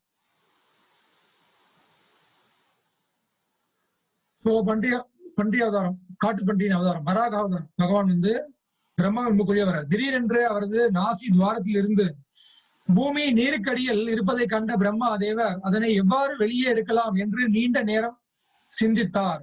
திடீரென்று அவரது நாசி துவாரத்தில் இருந்து ஒரு சிறிய பன்றி வடிவம் வெளியே வந்தது. அப்பன்றியின் பரிமாணம் ஒரு கட்டை விரலின் மேற்பகுதியின் காட்டிலும் மிகச் சிறியதாகும். சோ எவ்வளவு வர, குட்டியா வர, கட்ட வரல ஒரு சின்ன பங்கமாய் வர. அப்பன்றி வானை அடைந்து ஒரு பெரிய யானையினை போல் மிகப்பெரிய அற்புதமான உருவமாக மாறியது. பிரம்மாவும் மற்ற பிராமணர்களும் பன்றி உருவம் கொண்ட இத்தோற்றம் பகவான் விஷ்ணுவின் அவதாரமாகத்தான் இருக்க வேண்டும் என்று அவர்களால் யூகிக்க முடிந்தது. சோ அதுக்கப்புறம் கெஸ் பண்றாங்க, இவ்வளவு பெரிய விஷ்ணு படுத்தா கண்டிப்பா வந்து இது பகவான தான் இருக்கணும் அப்படின்ட்டு. பகவான் வராகரின் தோற்றம். பகவான் வராகர் அம்பு போல் கூர்மையாக இருந்த தனது காலடி குழம்பினால் அக்கடலை கிழித்து சென்று ஆழ்காணவே முடியாத அதன் ஆழத்தை சென்றடைந்தார். அடியில் உயிர்களின் உறைவிடமான பூமி அன்றுதான் படைக்கப்பட்டது போல் அப்படியே இருந்தது. அவர் அதனை தானே தூக்கினார். சோ எப்படி வந்து பகவான் பன்றியோட அவதாரம் எடுக்கிறாருன்னா அது ஒரு கான்செப்ட். என்னன்னா அந்த பன்றிகள்லாம் பாத்தீங்கன்னா ஒரு குட்டையோ இதுவோ இருந்ததுன்னா அப்படியே போய் உள்ள போய் தோண்டி ஒரு இடத்துல வரும் இந்த வாயால. அதே மாதிரியே பகவான் வந்து அந்த கேரக்டரிஸ்டிக்ஸ் அப்படியே பண்றாரு பகவான். ஸோ பகவான் ஒரு பன்றி அவதாரம் எடுத்தாருன்னா அந்த பன்றி என்ன கேரக்டரிஸ்டிக்ஸ் எல்லாம் பண்ணுமோ, எப்படி அதுக்கு அதோட குணாதிசயம் இருக்குமோ அதெல்லாம் பண்ணுவார். ஆனா அதே சமயத்துல அவர் வந்து சாதாரண பன்றி கிடையாது, அதையும் புரிஞ்சுக்கும். ரொம்ப ரொம்ப மிக அழகான, மிக கம்பீரமான, மிக பரிசுத்தமான ஒரு பன்றி தோற்றம் வராக அவதாரம். சாமானிய விஷயம் இல்லை. என்றெல்லாம் பன்றினா ரொம்ப ரொம்ப அசுத்தமானது. பன்றியை வீட்டுல கூட சேர்க்க மாட்டாங்க, வீட்டுக்குள்ளேயே சேர்க்கவே முடியாது அந்த மாதிரி விஷயம். பட் வராக அவதாரம், வராகரை வீட்டுக்குள்ள வச்சுட்டோம்னா அந்த வீடே வந்து சுபிக்ஷமா நிரம்பி வழியும், மங்களங்கள் கூடி வரும். சோ என்ன பண்றார், அப்படியே வந்து அந்த மூக்காலேயே வந்து தூக்குறார். இதை தூக்குறார் உலகத்தை ரொம்ப சர்வசாதாரணமா. ஒரு ரோஜா பூவை வந்து ஒருத்தர் தூக்குற மாதிரி ரொம்ப சர்வசாதாரணமா அந்த முன்னாடி வந்து தன்னுடைய நகத்தால கிழிச்சு அந்த அலைகள்லாம் கிழிச்சு உள்ள போற விடுன்னு போயிட்டு அந்த பூமியை தூக்கி நிறுத்துற. வராக பகவானுக்கும் அசுரன் இரண்யாட்சனுக்கும் இடையே போர். ஸோ அதை பார்த்தோன்னே என்ன ஆகுது, இரண்யாட்சனுக்கு வந்து கோவம் வந்துருது. நம்ம கொண்டு போய் வச்ச இதை வந்து தூக்க வந்துட்டாரே சொல்லிட்டு சண்டை போட ஆரம்பிக்கிறார். அங்கு தன் கொம்புகளின் நுனியில் பூமியை தூக்கி கொண்டு ஒளி பொருந்திய சிவந்த கண்களுடன் கூடிய பரமபுருஷ பகவானை அவருடைய வராக அவதாரத்தில் அந்த அசுரன் கண்டான். பின் அசுரன் சிரித்து கொண்டே, ஓ நீரிலும் நிலத்திலும் வாழும் விலங்கு என்றான். பகவானை பார்த்து என்ன சொல்றான், நீ ஒரு நீர்ல வாழற விலங்கா, நீ நீர்லயும் நிலத்திலும் வாழற ஒரு மிருகமா நீ அப்படின்னு சொல்லி ரொம்ப சர்வசாதாரணமா. அதுதான் வந்து அசுரத்தன்மைங்கிறது. நான் சொன்னேன் இல்லையா, அசுரன்னா பகவானா புரிஞ்சுக்க மாட்டான். பகவானை வந்து ஒரு மிருகமாவோ ஒரு சாதாரண மனுஷனாவோ இந்த மாதிரிதான் புரிஞ்சுப்பானே தவிர பகவானா புரிஞ்சுக்க முடியாது அவங்களால. ஏன்னா காரணம் என்ன, அசுரத்தன்மை. நான் தான் எல்லாம் அப்படின்னு ஒரு ஆணவம். அதனால பகவானை புரிஞ்சுக்க முடியல. பகவான் பூமியை நீரின் மேற்பரப்பில் தன்னுடைய பார்வைக்குள் வைத்து தன்னுடைய சக்தியை நீரின் மேல் மிதக்கும் சக்தியாக மாற்றி அவளுக்கு அதை கொடுத்தார். சோ என்ன பண்றாரு, பூமாதேவியை வந்து பகவான் என்ன பண்றார், தூக்கிட்டு அப்படியே வந்து மேல மிதக்க விட்டுறாரு. முதல்ல உள்ள அடியில மூழ்கி கிடக்காங்க. இப்ப என்ன பண்றார், அந்த தண்ணிக்கு மேல மிதக்க விடுறாரு. ஆக்சுவலா மிதக்க முடியல அவளால, முதல்ல முழுகிட்டாங்க. பட் இப்ப என்ன பண்றாரு பகவான் வந்து அந்த மேல் மிதக்கும் சக்தியை, சோ மேல மிதக்கிறதுக்கான சக்தியை வந்து கொடுத்து, சோ பூமி எல்லாம் மேல மிதக்கிறதுன்னு பாக்குறோம். நம்ம ஃபோர்ஸ் ஆஃப் கிராவிட்டின்னு சொல்லுவோம். இங்க போட்டாக்க ஒரு பொருள் வந்து போட்டா கீழே விழுந்துரும். ஆனா இந்த பூமியே வந்து பாத்தீங்கன்னா மேல போய் பார்த்தோம்னா, சேட்டலைட் மூலமா பார்த்தோம்னா மேல வந்து பூமி மிதந்துட்டு இருக்கு. சோ பெரிய பெரிய கனமான விஷயம் கூட மிதக்கிறது அப்படின்னா அது வந்து பகவானுடைய சக்தினால மிதக்கிறது. வேற யாரும் மிதக்க முடியாது, அதெல்லாம் சாமானிய விஷயம் கிடையாது. சோ அந்த மாதிரி வந்து பூமியை வந்து பகவான் வந்து என்ன பண்றாரு, நீருக்கு மேல அப்படியே மிதக்க விட்டு சண்டையை கவனிக்கலாம், இவனை கவனிக்கலாம் முதல்ல அப்படின்னு சொல்லி ஆரம்பிக்கிறது. அப்படி தூக்கி பூமியை வச்சுட்டு சண்டையை ஆரம்பிக்கிறது. அசுரன் வெகு கோபத்துடன் சீர்கொண்டு அவனது எல்லா புலன்களும் கோபத்தால் துடிக்க விரைவாக பகவானின் மேல் பாய்ந்து அவரை தன் சக்தி உள்ள கதையால் ஓர் அடி அடித்தான். பகவானை போய் அடிக்கிறான். அது எப்படி இருக்கும், பகவானுக்கு ஒரு பூச்செண்டால ஒருத்தர் அடிச்சா எப்படி இருக்கும் அந்த மாதிரி இருந்தது. 3:18-14 3வது காண்டம் 18வது அத்தியாயம் 14வது ஸ்லோகத்தில் சொல்லப்பட்டிருக்குது.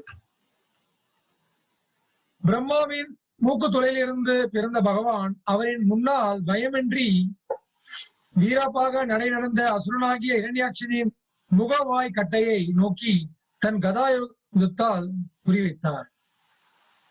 பகவான் எதை குறி வைக்கிறார், மோவாக்கட்டை, இந்த வாயில இருக்க இந்த மோவாக்கட்டை அதை குறிவைக்கிறார். வாயிலேயே ஒரு அடி மூஞ்சிலேயே. வலிமை மிக்க அசுரனால் பலத்துடன் சுழற்றி விடப்பட்ட சூலாயுதம் பறந்து வானில் ஒளி வீசி திகழ்ந்தது. அவர் ஒரு சூலாயுதத்தை அவர் வீசுறார், இவர் பகவான் கதையை வீசுறார். ஆயினும் ஒரு சமயம் இந்திரன் கருடனின் இறக்கையை வெட்டியது போல கூர்மையான முனையுடைய விளிம்பை கொண்ட தன்னுடைய சுதர்சன சக்கரத்தால் பகவான் அந்த சூலாயுதத்தை துண்டுகளாக ஆக்கினார். ஓ, இவன் வந்து ரொம்ப சக்தி வாய்ந்த ஒரு சூலாயுதத்தை வீசுறான். தன்னுடைய கதை, அந்த கதையை வந்து வீசுறார். வீசும்போது என்ன ஆகுதுன்னா, பகவானுக்கு வந்து ஒண்ணுமே பெருசா படல, பட்டாலும் பெருசா இதுவா இல்ல. அதுக்கு எக்ஸாம்பிள் சொல்றாங்க. எப்படின்னா, இந்திரன் வந்து கருடனின் ரெக்கையை வெட்டியது போல. சோ அது ஒரு லீலை இருக்கு. கருடனோட அம்மா வந்து கருடன் கஷ்யப முனிவருக்கு வந்து 2 மனைவிகள். கஷ்யபருக்கு முனிவர் வந்து ஒரு பிரஜாபதி. பிரம்மா சொல்ற மாதிரி பிரம்மா நிறைய பேர் படைக்கிறார். சோ கஷ்யப முனிவருக்கும் வந்து நிறைய மனைவிகள். அவங்க மூலம் நிறைய சந்ததிகள்லாம் உருவாக்கணும்னு சொல்லி நிறைய மனைவிகள் இருக்காங்க. போன வாரம் பார்த்தோம், தித்தி அதித்தின்னு பார்த்தோம். இந்த வாரம் வந்து 2 பேர் இருக்காங்க. சோ அந்த 2 பேர்ல யார் அப்படின்னு பாத்தீங்கன்னா, அவங்க வந்து ஒருத்தர் வந்து கருட பெருமான், கருடனோட அம்மா. இன்னொருத்தர் வந்து பாத்தீங்கன்னா பாம்பு, இந்த நாகத்துக்கு எல்லாம் வந்து தாய் அவங்க. சோ கஷ்யபரோட ஒரு மனைவி பேர் வந்து வினதை, இன்னொரு மனைவி பேர் கத்ருன்னு பேர். கத்ரு அப்படிங்கிறவங்க வந்து பாம்புகளுக்கு எல்லாம் தாய். வினதை அப்படிங்கிறவர் வந்து கருட பெருமானோட அம்மா. சோ என்ன ஆகுதுன்னா, அந்த வினதைக்கும் கத்ருக்கும் ஒரு சேலஞ்சு, ஒரு பெட்டு கட்டுறாங்க. அதாவது வந்து இந்த பார்க்கல் கடையும் போது ஒரு குதிரை வருது, உச்சி சிரவான்ட்டு. இந்த உச்சி சிரவாங்கிற குதிரையோட வால் வந்து கருப்பா வெள்ளையா அப்படின்னு ஒரு போட்டி போடுறாங்க. அப்ப அவங்க கருப்புங்கிறாங்க, அவங்க வெள்ளைங்கிறாங்க. அதுல கத்ரு வந்து ஏதோ ஒரு ஏமாத்து பண்ணி, ஒரு மாயாஜாலம் பண்ணி அவங்க சொன்ன கலர் தான் கரெக்ட் அப்படின்னு சொல்லி ப்ரூவ் பண்ணிடுறாங்க. ஆக்சுவலா அவங்க தப்பா சொல்றாங்க. அவங்க சொல்ற கலர் தான் கரெக்ட் சொல்லிட்டு ப்ரூவ் பண்ணிட்டு என்ன பண்றாங்க, அதுக்கு பெட் என்னன்னா, யார் ஜெயிக்கிறாங்களோ ஜெயிக்கிறவங்களுக்கு வந்து தோக்குறவங்க வந்து அடிமையா இருக்கணும். சோ அந்த மாதிரி வந்து கருடனோட அம்மா வினதையை வந்து கத்ரு வந்து என்ன பண்றாங்க, அடிமையாக்கிடுறாங்க. அப்ப கருடன் போறார். கருடன் போயிட்டு என்ன பண்றாரு, அந்த பாம்புகள்கிட்ட போறாரு. போயிட்டு என்ன சொல்றார், இந்த மாதிரி வந்து நீங்க வந்து உங்க அம்மாவை சமாதானப்படுத்துங்க, சமாதானப்படுத்தி எங்க அம்மாவை வந்து விடுவிக்க சொல்லுங்க அப்படின்னு சொல்லும்போது அவங்க சொல்றாங்க, எங்களுக்கு வந்து தேவர்கள்ட்ட எல்லாம் அமிர்தம் இருக்கு. சோ அந்த அமிர்தத்தை வந்து நீங்க கொண்டு கொடுத்தீங்கன்னா, நான் வந்து எங்க அம்மாட்ட வந்து சமாதானப்படுத்தி நான் வந்து உங்க அம்மாவை வந்து விடுதலைப்பட சொல்றேன் அப்படின்னு. சோ என்ன பண்றாரு, அமிர்தம் யார்கிட்ட இருக்குன்னா இந்திரன்ட்ட இருக்கு. சோ இந்திரன்ட்ட போயிட்டு அமிர்தத்தை கேட்கிறார். இந்திரன் தரல. இந்திரன் வந்து நிறைய அக்னி, வாயு, வருணன் எல்லாரையும் ஏவி விடுறார். அப்படியே வந்து எல்லாத்தையும் தகர்த்து எரிஞ்சு தூக்கி அடிச்சுட்டு கருடன் வந்து அமிர்தத்தை எடுத்து வந்துடுறார். எடுத்து வந்து இந்த பாம்புகள்கிட்ட வந்து கொடுக்க போறார். அப்போ கொடுக்கும்போது இந்த நாகதேவர்கள்லாம் கொடுக்க போகும்போது என்ன ஆகுதுன்னா, திருப்பி வந்து இந்திரன் இருக்கிறார். சொல்ற, அமிர்தம் வந்து யார்கிட்ட இருக்கணுமோ அவங்கள்ட்ட தான் இருக்கணும், எல்லாத்தையும் கொடுக்க கூடாது, கொடுத்தா வந்து தப்பா ஆயிடும்.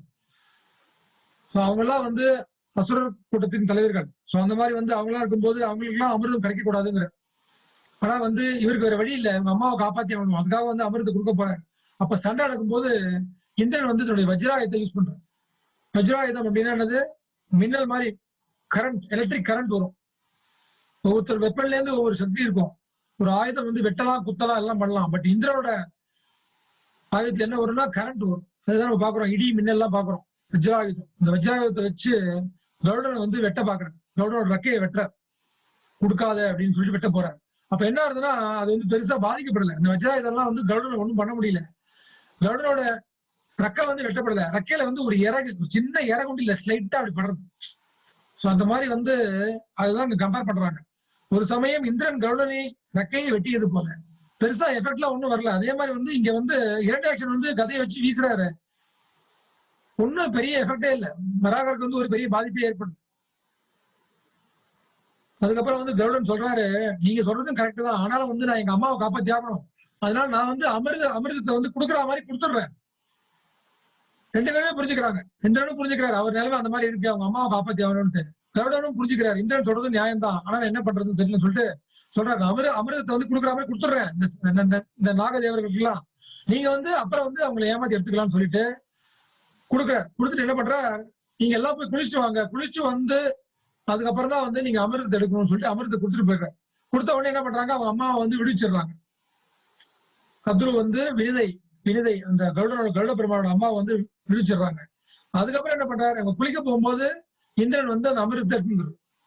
அந்த மாதிரி லீலை நடக்கிறது. அதுக்கப்புறம் தான் வந்து இந்த மாதிரி லீலையெல்லாம் பார்த்துட்டு விஷ்ணு பெருமான் வந்து, பகவான் வந்து கருடன் மேல ரொம்ப அம்மா மேல இருக்கக்கூடிய பாசம் இந்த மாதிரி பண்ணும்போது ரொம்ப சந்தோஷப்பட்டு, உனக்கு என்ன வரம் வேணுமோ கேளுன்னு சொல்லும்போது, கருடன் கேட்கிறார்.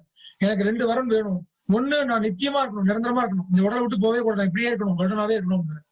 சரி அப்படின்னு குடுத்துடுறாரு. அதுக்கப்புறம் 2வது கேட்கிறார். வேற என்ன வேணும்னே, நான் வந்து உங்களுக்கு மேல போய் நின்னு நான் உங்களை பார்க்கணும். உங்களுக்கு மேல இருக்கணும். மேல இருந்து நான் பார்க்கணும் அப்படிங்கிற. அப்ப என்ன பண்றாரு பகவான் வந்து ஒரு ஸ்தம்பம் பண்றார். ஒரு ஸ்தம்பம் மாதிரி ஒரு தூண் மாதிரி பண்ணி அது மேல போய் நீங்க சின்னதா ஆயிட்டே போய் நின்னுக்கோ அதுல. போனா நீ நல்லா பார்க்கலாம்னு சொல்லிட்டு அதுதான் வந்து சொல்லுவோம் கருட ஸ்தம்பம்னு சொல்லுவோம். பெருமாள் கோயில் போனா எல்லா கோயிலுமே வச்சிருப்பாங்க கருட ஸ்தம்பம். அந்த மாதிரிதான் கருட ஸ்தம்பம் வருது. சோ அந்த கருடன் வந்து மேல போய் உட்காந்துக்கிறார். பகவான் பெருமாளை வந்து மேலே இருந்து பாக்குற மாதிரி ஒரு தரிசனம். சோ அது 2யும் கொடுத்த உடனே தான் கருடன் சொல்றாரு, உங்களுக்கு என்ன சேவை வேணுமோ நான் பண்றேன். என்ன ரொம்ப திருப்தி பத்திரீங்க, சந்தோஷப்படுறீங்க உடனே நீ எனக்கு என்னைக்குமே வந்து வாகனமா இரு அப்படின்னு சொல்லி அந்த கருட வாகனம். பகவானுக்கு வாகனம் வந்து கருடனா இருக்காரு எப்போதுமே. சோ அந்த மாதிரியே இருக்கும். அதுல வந்து அந்த கருடன் அடிக்கும் போது அந்த வஜ்ராயுதம் வந்து ஒண்ணும் பண்ண முடியல. அதே மாதிரி வந்து இரணியாட்சன் அடிக்கக்கூடிய கதையினால வராக பகவானுக்கு வந்து ஒண்ணும் பெருசா ஆகல. பகவான் திருப்பி அடிக்கிறார். திருப்பி வந்து சுதர்சன சக்கரத்தால வந்து சுக்குநூறாக்கிடுது. பகவானுடைய சக்கரம் வந்து ரொம்ப ரொம்ப சக்தி வாய்ந்தது. சுதர்சன சக்கரம் அதுக்கு ஈடுனே எதுவுமே கிடையாது. அதை விட்ட உடனே தூள் தூவா போயிடுறது. வேள்விகளால் தனிப்பட்ட முறையில் மகிழ்பவரான பகவான் அசுரனால் வெளியிடப்பட்ட மந்திர சக்திகளை சிதறடிக்கும் வல்லமை வாய்ந்த தன் அன்பிற்குரிய சுதர்சன சக்கரத்தை ஏவினார். பகவான் எப்ப திருப்தி அடைவார், எப்ப சாந்தமா இருப்பார், சந்தோஷமா இருப்பார்னா கேள்விகளால், பகவானுடைய பக்தர்களுடைய பிரார்த்தனைகளால், பகவானுக்கு செய்யக்கூடிய யாகங்களால், பூஜைகளால் வந்து பகவான் திருப்தி அடைவார். பட் இவர் வந்து அசுரர் வந்து பகவான் அடிக்க முயலும் போது என்ன ஆகுது, பகவான் வந்து சுதர்சன சக்கரத்தால வந்து சுக்குநூறா ஆக்கி விட்டுரு. பகவானுக்கு தெரியும் யாரார் எப்படி டீல் பண்ணணும்ட்டு. பக்தர்களை ஒரு மாதிரி டீல் பண்ணுவார், அசுரர்களை வேற மாதிரி டீல் பண்ணுவார். வராக பகவானுக்கும் அசுரனான இரணியாட்சனுக்கும் இடையே போர்.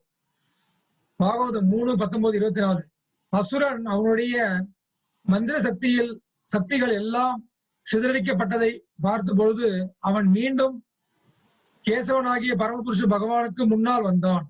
மிகுந்த கோபத்துடன் பகவானை தன் கரங்களுக்குள் அணைத்து அவரை கொல்ல முயற்சித்தான். ஆனால் அவன் வியப்பு அடையும்படி பகவான் அவன் கைகள் ஏற்படுத்திய வட்டத்துக்கு வெளியில் நின்று கொண்டிருப்பதை கண்டான். என்ன பண்றாரு, ஆயுதெல்லாம் போச்சு, கையாலேயே போட்டு இறுக்கி கொண்டுடலாம் பகவான் சொல்லி இருக்கிறார் போட்டு. பகவான் பார்த்தா பயங்கர ரூபத்தை விசுவப்படுத்துறாரு ஒரு ஸ்டேஜ்ல. அப்படியே இறுக்கி வச்சிருக்க பார்த்தா தனக்கு கையை மீறி பகவான் வந்து எங்கேயோ போயிட்டு இருக்கு. புரிஞ்சுக்க வேண்டிய விஷயம் என்னன்னா, பகவானை வந்து நம்மளுடைய கட்டுக்குள்ள கொண்டே வர முடியாது. நம்மளுடைய புத்திக்குள்ள, நம்மளுடைய புலன்களுக்குள்ள, எனக்கு கொடுக்கப்பட்ட புத்தியால, எனக்கு கொடுக்கப்பட்ட புலன்களால பகவான் நான் புரிஞ்சுடலாம் அப்படின்னு நினைச்சேன்னா நான் முட்டாளாயிடும். பகவான் அதுக்கெல்லாம் அப்பாற்பட்டவர். பகவானை வந்து யாரும் எந்த விதத்திலயும் தன்னுடைய மனசாலையோ உடலாலேயோ கட்டுக்குள்ள கொண்டு வர முடியாது. பக்தியினால மட்டும்தான் பகவானை கட்டுக்குள்ள கொண்டு வர முடியாது, தவிர எதுக்கும் பகவான் அடிப்படைய மாட்டேன். அசுரன் எப்போதும் பகவானின் நீச்சையும் பரப்பையும் அளக்க முயலவான். அசுரன் எப்போதும் பகவானின் நீச்சையும் பரப்பையும், லெங்த் அண்ட் பிரெத், பகவான் இப்படிதானா அப்படிதான் நம்ம அளப்போம் இல்லையா, பகவான் அளக்க முயற்சிப்பவன் தான் வந்து அசுரன். பகவான் நான் புரிஞ்சுக்க போறேன், பகவான் இப்படிதான், பகவான் அப்படிதான் அப்படின்னு நம்ம ஒரு முடிவு பண்றோம் இல்லையா, அது வந்து பகவான் கிடையாது. பகவானே தன்னைத்தானே வெளிப்படுத்துவார். அவர் தான் பகவானை தவிர பகவானை வந்து நம்மளுடைய புலன்களாலேயோ நம்மளுடைய முயற்சினாலேயோ வந்து பகவான் அளக்க முடியாது. அதான் பாகம் சொல்றது, அசுரன் எப்பொழுதும் பகவானின் நீச்சியையும் பரப்பையும் அளக்க முயல்வான். அவரின் எண்ணி பார்க்க இயலாத ஆற்றலால் பகவத்கீதையில் விளக்கப்பட்டது போல பகவான் அண்டத்தின் வடிவிலும் இருப்பார். அதே சமயம் பக்தர்களின் வணக்கத்தக்க தெய்வமாக ஒரு கையடக்கமான பெட்டியிலும் இருப்பார். மனோர் அணியான் மகத்தோ மகியான், பெரிதிலும் பெரியவர் சிறிதிலும் சிறியவர் பகவான். இந்த பெரிதிலும் பெரியவர்கள் சிறிதிலும் சிறிதர்கள்னு இந்த தேவர்கள் எல்லாம் புகழ்ந்து பாடுவாங்க எல்லாரும். அது ஆக்சுவலா யாருக்கு அப்ளை ஆகும்னா பகவானுக்கு மட்டும்தான் அப்ளை ஆகும். ஏன்னா பகவானை காட்டிலும் யாரும் பெருசா ஆக முடியாது. பகவான் பெருசாகணும்னு நினைச்சாருன்னா அவரை காட்டிலும் யாரும் பெருசாக முடியாது.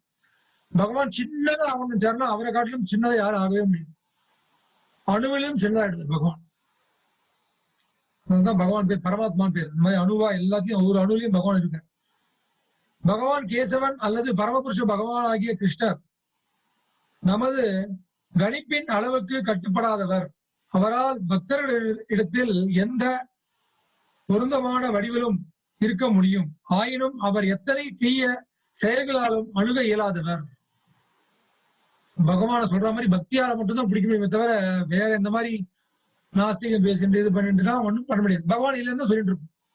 ஏன்னா பகவான் புலப்பட மாட்டார், புத்திக்கு புலப்பட மாட்டார், தெரியாது, புரிஞ்சுக்க முடியாது. அவங்க தான் அசுரர்கள். கடைசியில முடிவு என்ன வரும்? அழிவுல தான் முடியும். ஹிரண்யாட்சன், இரணிகசிப்பு, ராவணன், கும்பகர்ணன், சிசுபாலன், தண்டவக்ரன், அவங்களுக்கு என்ன முடிவு வந்து அந்த முடிவு தான் வரும். வேற எந்த முடிவும் வர வாய்ப்பே கிடையாது.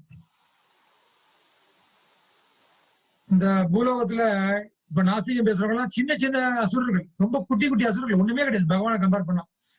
இரண்யாட்சன், இரணிகசிப்பு பயங்கரமான அசுரர்கள், நினைச்சு கூட பார்க்க முடியாது நம்மளால. பூலோகத்தையே தூக்கி கொண்டு போய் கடலில இருக்கிறார். எப்பேற்பட்ட அசுரரா இருக்கணும். அவரையே வந்து பகவான் ஒண்ணு இல்லாம பண்றாரு. சர்வசாதாரணமா தூக்கி போட்டு போயிட்டே இருக்கு. இங்க இருக்கிறவங்க எல்லாம் குட்டி குட்டி அசுரர்கள், ஒண்ணுமே கிடையாது, சர்வசாதாரணம். ஹிரண்யாட்சனோட கால் தூசிக்கு பெற மாட்டாங்க. பாகவதம் 3வது காண்டம் 19வது அத்தியாயம் 26வது ஸ்லோகம்.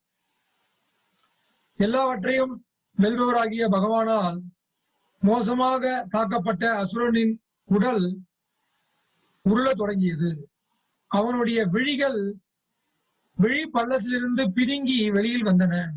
அடிக்கடிக்க என்ன இருக்கு? மூஞ்சில விழிலாம் மொழி பிதுங்கிறதும் போல அந்த மாதிரி உண்மையிலேயே பகவான் அடிக்கிறார்.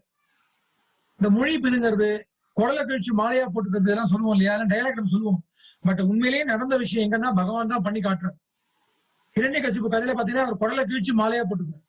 குடலை கழிச்சு மாலையா போட்ட ஒரே ஆள் அவர் தான், ஒரு ஆள் தான் பண்ண முடியும். மொழி பிதுங்குற மாதிரி அடிக்கிறதுலாம் அவர் தான். மொழி பிதுங்கி உண்மையிலேயே வெளில வருது, அப்படியே மொழி பிதுங்கி வெளில வருது ஹிரண்யாக்ஷன் அடிக்கிற அடியில. அவன் கைகளும் கால்களும் முறிந்தன, அவன் தலைமுடி சிதறியது. ஒரு பெரிய மரம் காற்றால் வேருடன் விழுத்துவதை போல அவன் கீழே விழுந்து இருந்தான்.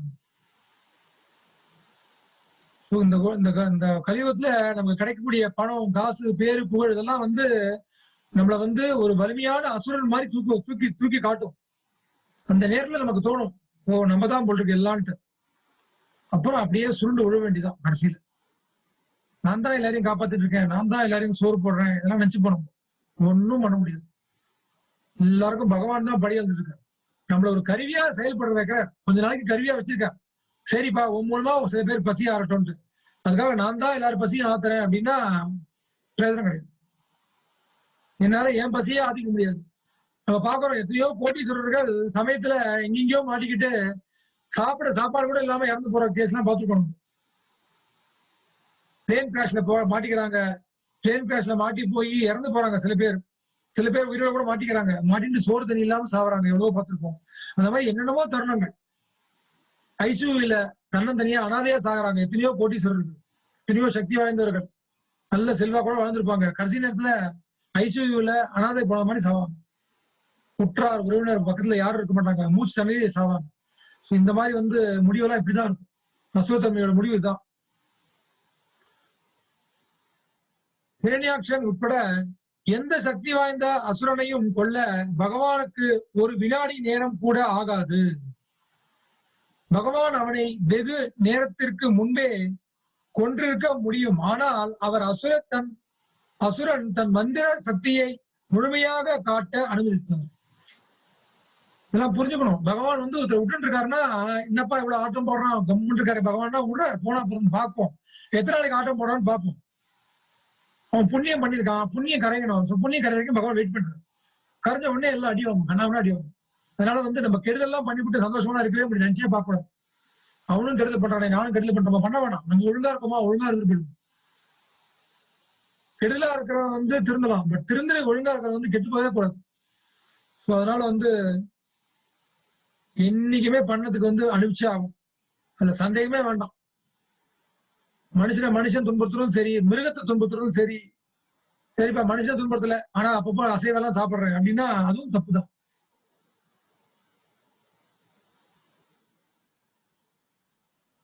என்ன பண்றார் பகவான் வந்து அசுரன் தன் மந்திரத்தை சக்தி, அசுரனுக்கு சக்தி எல்லாம் இருக்கு இல்லையா, அதெல்லாம் காட்டுறான் இல்லையா, அதெல்லாம் காட்டிட்டு தானே சினிமாவை காட்டுவாங்க. இந்த வில்லன்கள்லாம் பயங்கர சக்தி எல்லாம் காட்டுவாங்க, வெளிப்படுத்துவாங்க. அதுக்கப்புறம் கடைசியில வந்து ஹீரோ வந்து அடிச்சு ஸ்மாஷ் பண்ணுவார். அதெல்லாம் எங்கேருந்து வருது? எல்லாம் ஒரிஜினல் அங்கதான், பகவான் தான். சினிமால எல்லாம் மாயாஜாலம் காட்டி கேமரா ட்ரிக் எல்லாம் பண்ணி ஒருத்தர் ஹீரோவா போஸ்ட் பண்றாங்க. நம்மளும் நல்லா ரசிக்கிறோம், எல்லாம் பண்றோம், கை தட்டுறோம், விசில் அடிக்கிறோம், மாலை போடுறோம், எல்லாம் பண்றோம். ஆனா உண்மையான ஹீரோ யாரு? பகவான் தான். இதோட நிழல் தான் இங்க பார்த்துட்டு இருக்கோம். நிஜம் பகவான். இங்க பாக்குறது எல்லாம் நிழல், எல்லாம் மாயை, எல்லாம் போலித்தனமானது. ஒன்னும் ஒரிஜினல் கிடையாது. எல்லாம் ஜீரோஸ் தான். ஒன்லி ஒரிஜினல் ஹீரோ பகவான் தான். இங்க பாக்குற ஹீரோ எல்லாம் ஜீரோஸ். கொஞ்ச நாள்ல எல்லாம் காலத்தின் கட்டாயத்துல எல்லாம் மறைஞ்சு போயிடும். அது வரைக்கும் எல்லாம் பார்ப்போம். பட் புரிஞ்சுக்கணும், எல்லாத்தையும் பார்க்கும்போது புரிஞ்சுக்கணும், இதுக்கு முன்னாடி யாரு? பகவான் தான் எல்லாத்துக்கும். ஒரு ஹீரோன்னு பண்றோம்னா உண்மையான ஹீரோ யாரு? பகவான். அங்கேருந்து அந்த குணங்கள்லாம் வருது, இந்த குணம் காட்டுறோம் நம்ம. ஹீரோ வில்லன் இதெல்லாம் அங்கேருந்து வருது. எல்லாத்துக்கும் ஒரிஜினல் அங்கேதான் பகவான். பகவான் எல்லாமே பரிசுத்தமா ரொம்ப உயர்ந்த நிலையில இருக்கும். எல்லாமே சுத்த சத்துவ நிலையில இருக்கும். எல்லாமே பகவான் வந்து விட்டு பிடிச்சு நீ எல்லா சக்தியும் காட்டு, அதுக்கப்புறம் நான் கடைசியா முடிச்சுக்கிறேன்னு சொல்லிட்டு நினைச்சா ஒரு செகண்ட். ஒருவர் தன்னுடைய மந்திர சக்தியாலேயோ விஞ்ஞான முன்னேற்ற அறிவினாலோ அல்லது ஜட உலக சக்தியினால் பரமபுருஷ பகவானுக்கு நிகராக ஆக முடியாது என்பதை தெரிந்து கொள்ள வேண்டும். மானுடனுடைய எல்லா முயற்சிகளையும் அழிக்க அவருடைய ஒரு சுட்டுக்குறி போதுமானது ஆகும். சுட்டுக்குறினா ஒரு சிக்னல், அப்படி காட்டினார்னா போதும். பகவான் புருவத்தை தூக்கினார்னா பூகம்பமே வரும். பகவான் மூச்சு விட்டாருன்னா பிரபஞ்சம் எல்லாம் உண்டாருது. பகவான் மூச்சு இழுத்தாருன்னா பிரபஞ்சம் எல்லாம் அழிஞ்சு போகுது. இந்த மாதிரி வந்து பகவான் சர்வ சாதாரணமா பண்ணிட்டு இருக்காரு. அதனால வந்து இந்த மாதிரி அசுரர்கள் எல்லாம் பெரிய விஷயமே கிடையாது. சர்வ சாதாரண தட்டு போயிட்டே இருக்கார் பகவான். எண்ணி பார்க்க இயலாத இறைவனது ஆற்றல் அங்கு காட்டப்பட்டது போல மிகவும் வலிமையானதாக இருந்தால் அசுரனிடம் தீய சக்திகள் இருந்தும் பகவான் விரும்பிய பொழுது காதருகில் அடிக்கப்பட்டதும் அவன் கொல்லப்பட்டான்.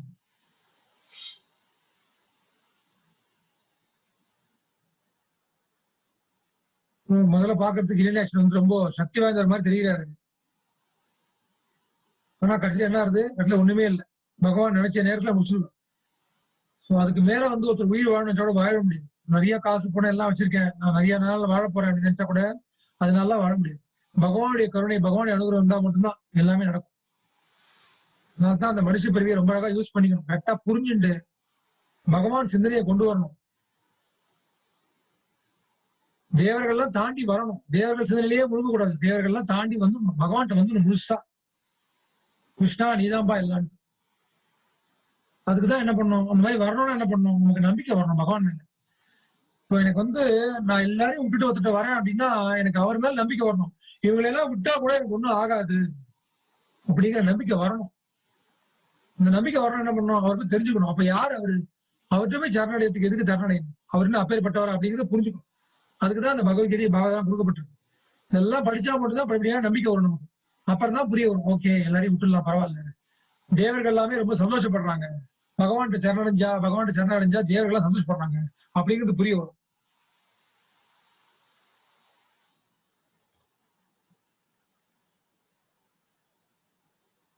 மூணு 13:31 ஸ்வதம் ஷட்ரயோ திருத்யமஹூம் நிமக்னாம் சௌதி சம்ருது சேரசாயம் தத்ராபி தைத்யம் கதனாபதந்தம் சூனாபசுந்தரி தீவிர மன்யூ. பகவான் வராகர் மிக எளிதாக பூமியினை தனது தந்தங்களினால் தூக்கி கொண்டு நீரின் நின்று மேல் வந்தார். இவ்வாறு அவரது தோற்றம் ஒளிமிக்கதாக விளங்கியது. சுதர்சன சக்கரத்தினை போல் அவரது சினம் பொங்கி எழுந்தது. அவர் தன்னுடன் யுத்தத்திற்கு வந்த அசுரனை ஹிரண்யாட்சனை உடனே கொன்றார். அடிச்சு அவர் கொண்டுட்டு அப்படியே அதே சமயத்துல பூமாதேவியை வந்து தூக்கிட்டு அப்படியே தூக்கிட்டு வந்துட்டார் மேல, சமுதிரத்து மேல வந்துட்டார்.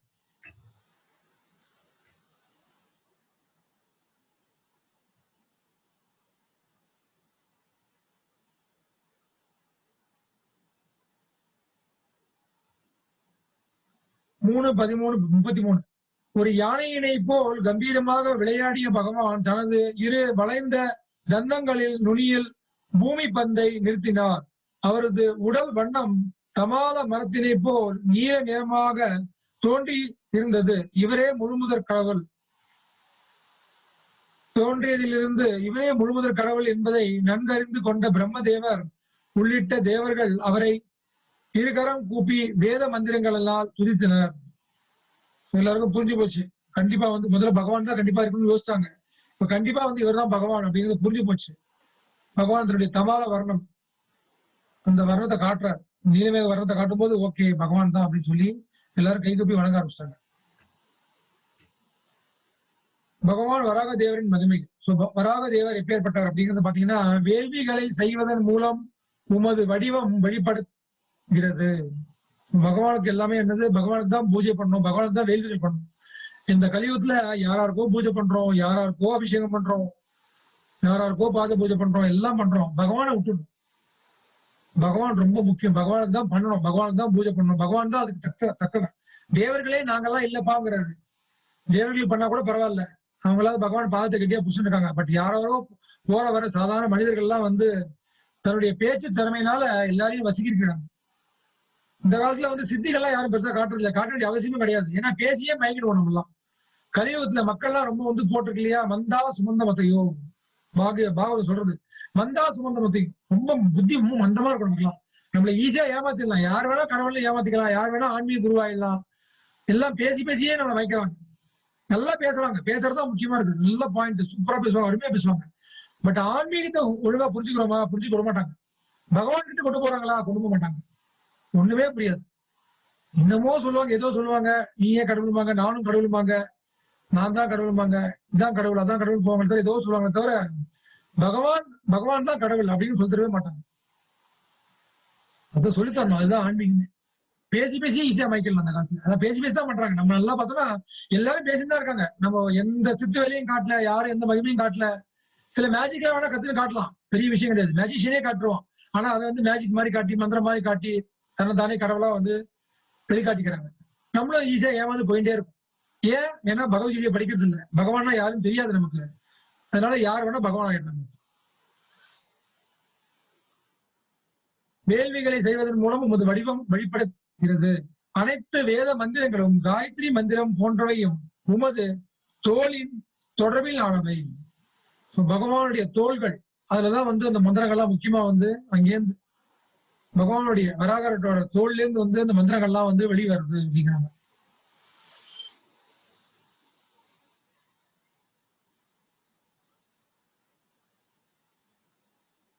உமது உடலில் உள்ள ரோமங்கள் தர்பை புல்லாகும். தர்பை புல் ரொம்ப புனிதமான புல்லு.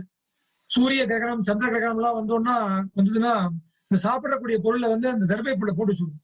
போட்டோம்னா எந்த கலங்கமும் ஆகாது. அப்புறம் அதை யூஸ் பண்ணிக்கலாம், சாப்பிட்டுக்கலாம், எல்லாம் பண்ணிக்கலாம். சோ அந்த கிரகத்துல இருந்து, கிரக பீடையில இருந்து காப்பாத்திக்கிறதுக்கு சயின்டிபிக்கா ப்ரூவ் பண்ணும்போது இந்த தர்ப புல் வந்து ரொம்ப ரொம்ப எஃபெக்டிவா இருக்கும். அது ஏன் காரணம்னா, இந்த வராகரோட ரோமம் ஒரு முடி வந்து உதிர்ந்து போய் அது ஒரு செடியா வருது இந்த அவதாரம் எடுக்கும் போது. அதுதான் வந்து தர்ப புல்லா வந்து முளைக்க ஆரம்பிச்சு. சோ உமது உடலில் உள்ள ரோமங்கள் தர்பை புல்லாகும். உமது விழிகளோ தூய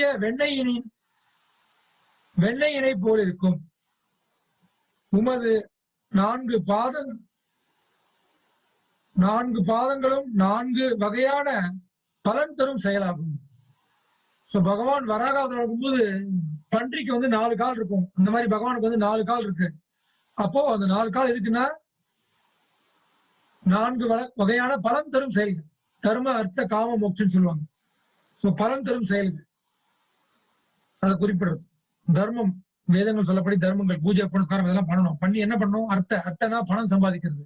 அப்புறம் அது மூலமா என்ன பண்றது? ஆசையை தீர்த்துக்கணும். பணம் மூலமா தனம் மூலமா வந்து ஆசையை தீர்த்துக்கணும், காமம். அப்புறம் எல்லாம் முடிஞ்சோடனே மோட்சம். தர்ம அர்த்த காம மோட்சம், இதுதான் வந்து மனித வாழ்க்கையின் 4 குறிக்கோள்கள். இதுல யார் எது நோக்கி போறோமோ அதுக்கு ஏற்ற மாதிரி தான் நமக்கு வாழ்க்கை அமைஞ்சிலே இருக்கும். சில பேர் நிறைய புண்ணிய காரியங்களா பண்ணிட்டே இருப்பாங்க, தர்மமே பண்ணிட்டு இருப்பாங்க. அப்ப அடுத்த பிறகு நல்லதா வரும். அப்புறம் சில பேர் வந்து இந்த தர்மத்து இந்த பலன் மூலமா ஏதாவது பலன் கிடைக்குதான்னு பார்த்துட்டு பணத்தை நோக்கி போவாங்க. அப்புறம் அந்த பணத்து மூலமா தன்னுடைய ஆசையெல்லாம் தீர்த்துப்பாங்க. முக்கியமா காம இச்சை அதெல்லாம் தீர்த்துப்பாங்க. அதுக்கப்புறம் வந்து எல்லாம் அனுபவிச்சு முடிச்ச உடனே ஒரு சேவை வெறுத்து போகும். அப்போ வந்து முக்தியை பத்தி யோசிப்பாங்க. சோ தர்ம அர்த்த காம மோட்சம், அதுதான் வந்து உங்களுடைய 4 கால்களை வந்து குறிப்பிடுகிறது அப்படிங்கிறாங்க. இதெல்லாம் வந்து பிரம்மா மற்றும் தேவர்களோட பிரேயர்ஸ். இதெல்லாம் பெர்ஃபெக்டா வர்ணிக்கிறாங்க. பகவானுடைய உருவம் ஒண்ணு எப்படி, எதை வர்ணிக்கிறது, எதை வந்து சுட்டி காட்டுறது. நீங்கள் வேள்விகளுக்கு மட்டுமே கட்டுப்படுவீர்கள். பக்தி தொண்டை நிறைவேற்றுவதன் மூலம் பகவானுடன் தொடர்பு கொள்ளும் எவரும் பல்வேறு வகையான வேள்விகளை செய்திருப்பதாக புரிந்து கொள்ளப்படுகிறது. சோ வேள்விகள்லாம் நிறைய யாகங்கள் ஹோமங்கள்லாம் செஞ்சா பகவான் வந்து திருப்தி அடைவார்னு சொல்லப்பட்டிருக்கு. ஆனா பக்திங்கிறது அதுக்கும் மேல. இந்த வேள்விகள் கூட சில பலநோக்கு செயல்கள் சொல்லுவாங்க, ஒரு பலனை எதிர்பார்த்து செய்யக்கூடிய விஷயங்களா இருக்கும். பட் பக்திங்கிறது மனசால தூய பக்தி, எதுவுமே வேண்டாம்ப்பா, உனக்கு நான் பூஜை பண்றேன், உனக்கு நான் இது பண்றேன், ஆனா நீ எதுவுமே தரணுங்கிற அவசியம் கிடையாது, எனக்கு இருக்கக்கூடிய கஷ்டங்களை கூட எடுக்கணும் அவசியம் கிடையாது. அந்த மாதிரி வந்து எந்த விதமான எதிர்பார்ப்பு செய்யாத பண்ணக்கூடியதான் பக்தின்னு இருக்கும். இல்லைன்னா அது வேள்விகள் யாகங்கள்னு போயிடும். அது வந்து என்னன்னா ஒரு பலநோக்கு செயல்கள், இந்த பலன் போகணும் அப்படின்னு எதிர்பார்க்கணும். பட் பக்தி வந்து பாத்தீங்கன்னா எதையுமே எதிர்பார்க்காத விஷயம். சோ அது பண்ணிட்டாக்க அவங்க வந்து ஏற்கனவே எல்லா யாகமும் பண்ணி முடிச்சிட்டாங்கன்னு அர்த்தம், புரிஞ்சுக்கணும்.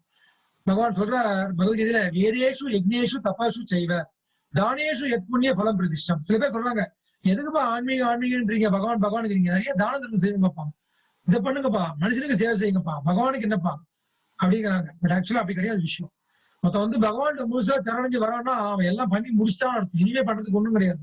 வேதேஷு எல்லா வேலைகளையும் படிச்சுட்டான், யக்னேஷு எல்லா யாகங்கள் எல்லா வேள்விகளையும் பண்ணிட்டான், தானேஷு எல்லா தானமும் பண்ணிட்டான், தானம் தர்மம் எல்லாம் பண்ணி முடிச்சாச்சு, தபசு எல்லா தபங்களும் செய்து முடித்து விட்டான், அவன் தான் எங்கிட்ட வரான் அர்ஜுனாங்கிறார் பகவான். வேதேஷு யக்னேஷு தபசு செய்வ தானேஷு யத் புண்ணிய பலம் பிரதிஷ்டம் அத்தியேதி தத்சர்வம் இதம் விதித்வா யோகி பரம்ஸ்தானம் உபேதிஸ்தான். அப்பேற்பட்ட யோகி வந்து அந்த உயர்ந்த நிலையான வைகுண்ட லோகத்தை அடைகிறான் அப்படின்னு பகவான். பகவானே அசைகின்ற அசையாத அனைத்து உயிர்களுக்கும் உறைவிடமாக திகழும் இப்பூமியானது அன்னை என்றால் நீரே பரம தந்தையாக விளங்குவீர் அப்படின்னு சொல்லி பூமாதேவி சொல்றாங்க. பூமாதேவி தாய்னா நீ தந்தை அப்படின்னு சொல்றாங்க.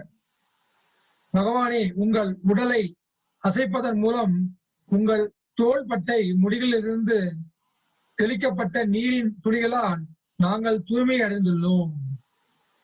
பகவான் வந்து வராகாவதர் எடுத்து நெறிநேக்ஷன் முடிச்ச பிறகு அப்படி சிலுக்கிறார், உடம்பு சிலுத்துக்கிறார். ஏன்னா உள்ள போய் குளிச்சுட்டு வந்திருக்காரு இல்லையா கடல்ல, அப்படியே சிலுத்துக்கும் போது அந்த இதுல இருந்து பகவான் உடம்புல இருந்து வரக்கூடிய நீர் துளி எப்படி இருக்கும், அந்த புனிதமான துளி வந்து ஷவர் மாதிரி அப்படியே அடிக்கிறது இவங்க மேல, தேவர்கள் மேல எல்லாரும் மேலேயும். அதனால வந்து நாங்க ரொம்ப தூய்மை ஆயிட்டோம் அப்படின்னு சொல்லி தேவர்கள் வந்து ப்ரே பண்றாங்க. பலஸ்ருதி அப்படின்னு அர்த்தம்.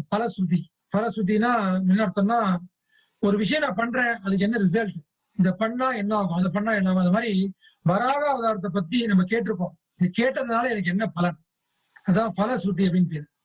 சோ என்னென்ன கிடைக்கும், இப்ப வராக அவதாரத்தை நம்ம கேட்டிருக்கோம் அதை பத்தி, அதனால என்ன, இது வந்து இவர் சொல்றார், சூத்த கோஸ்வாமி சவுனக ரிஷிக்கு சொல்றார். நம்ம முதலே சொன்னேன், பாகவதம் படிக்கும்போது 4 பேர் ஞாபகம் வச்சுக்கணும். ஒண்ணு வந்து சூத்த கோஸ்வாமி வந்து சவுனக ரிஷிக்கு சொல்றாரு பாகவதத்தை. அது என்ன பாகவதம் அப்படின்னு பாத்தீங்கன்னா, எந்த பாகவதம் வந்து சுகதேவ கோஸ்வாமி வியாசதேவரோட புள்ள வந்து பரிஷித் மகராஜ் அர்ஜுனோட பேரன் சொல்றாரோ அந்த பாகவதத்தை வந்து சூத்த கோஸ்வாமி சவுனக ரிஷி சொல்றார். இப்ப வந்து சொல்றார் சூத்த கோஸ்வாமி சவுனக ரிஷிக்கு சொல்றார், இந்த வராக அவதாரத்தை பத்தி நம்ம கேட்டிருக்கோம், சொல்லியிருக்கேன், நீங்க கேட்டிருக்கீங்க, இதோட பலன் என்ன அப்படின்னு சொல்றார். ஓ பிராமணர்களே, வராக தேவர் அசுரனாகிய இரண்யாட்சனை கொன்ற அற்புதமான லீலையை பற்றி கேட்பவர், சொல்பவர் அல்லது இன்பமடைபவர் யாவரோ அவர்கள் ஒரு பிராமணனை கொன்றிருந்தாலும் கூட அந்த பாவ செயலிலிருந்து விடுபடுகிறார்கள். பாவத்திலிருந்து பாவ விளைவுகளிலிருந்து விடுபடுறோம். இது வந்து முதல் பலஸ்ருதி.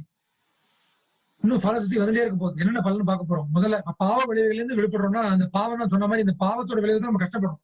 எனக்கு வாழ்க்கையில துன்பம்னு வருதுன்னு அர்த்தம், நான் யாருக்கும் ஏதோ பாவம் பண்ணிருக்கேன். கண்டிப்பா இன்பம்னு வருதுன்னு அர்த்தம், யாருக்கும் நல்லது பண்ணிருக்கேன். அதே மாதிரி துன்பம் வருதுன்னா பாவம் பண்ணிருக்கேன். சோ அந்த பாவத்திலேருந்து விமோசனம் கிடைக்கும். அப்போ பாவத்திலேயே மிக மிக உயர்ந்த பாவம் எதுனா அந்த பிராமணரை கொள்வது.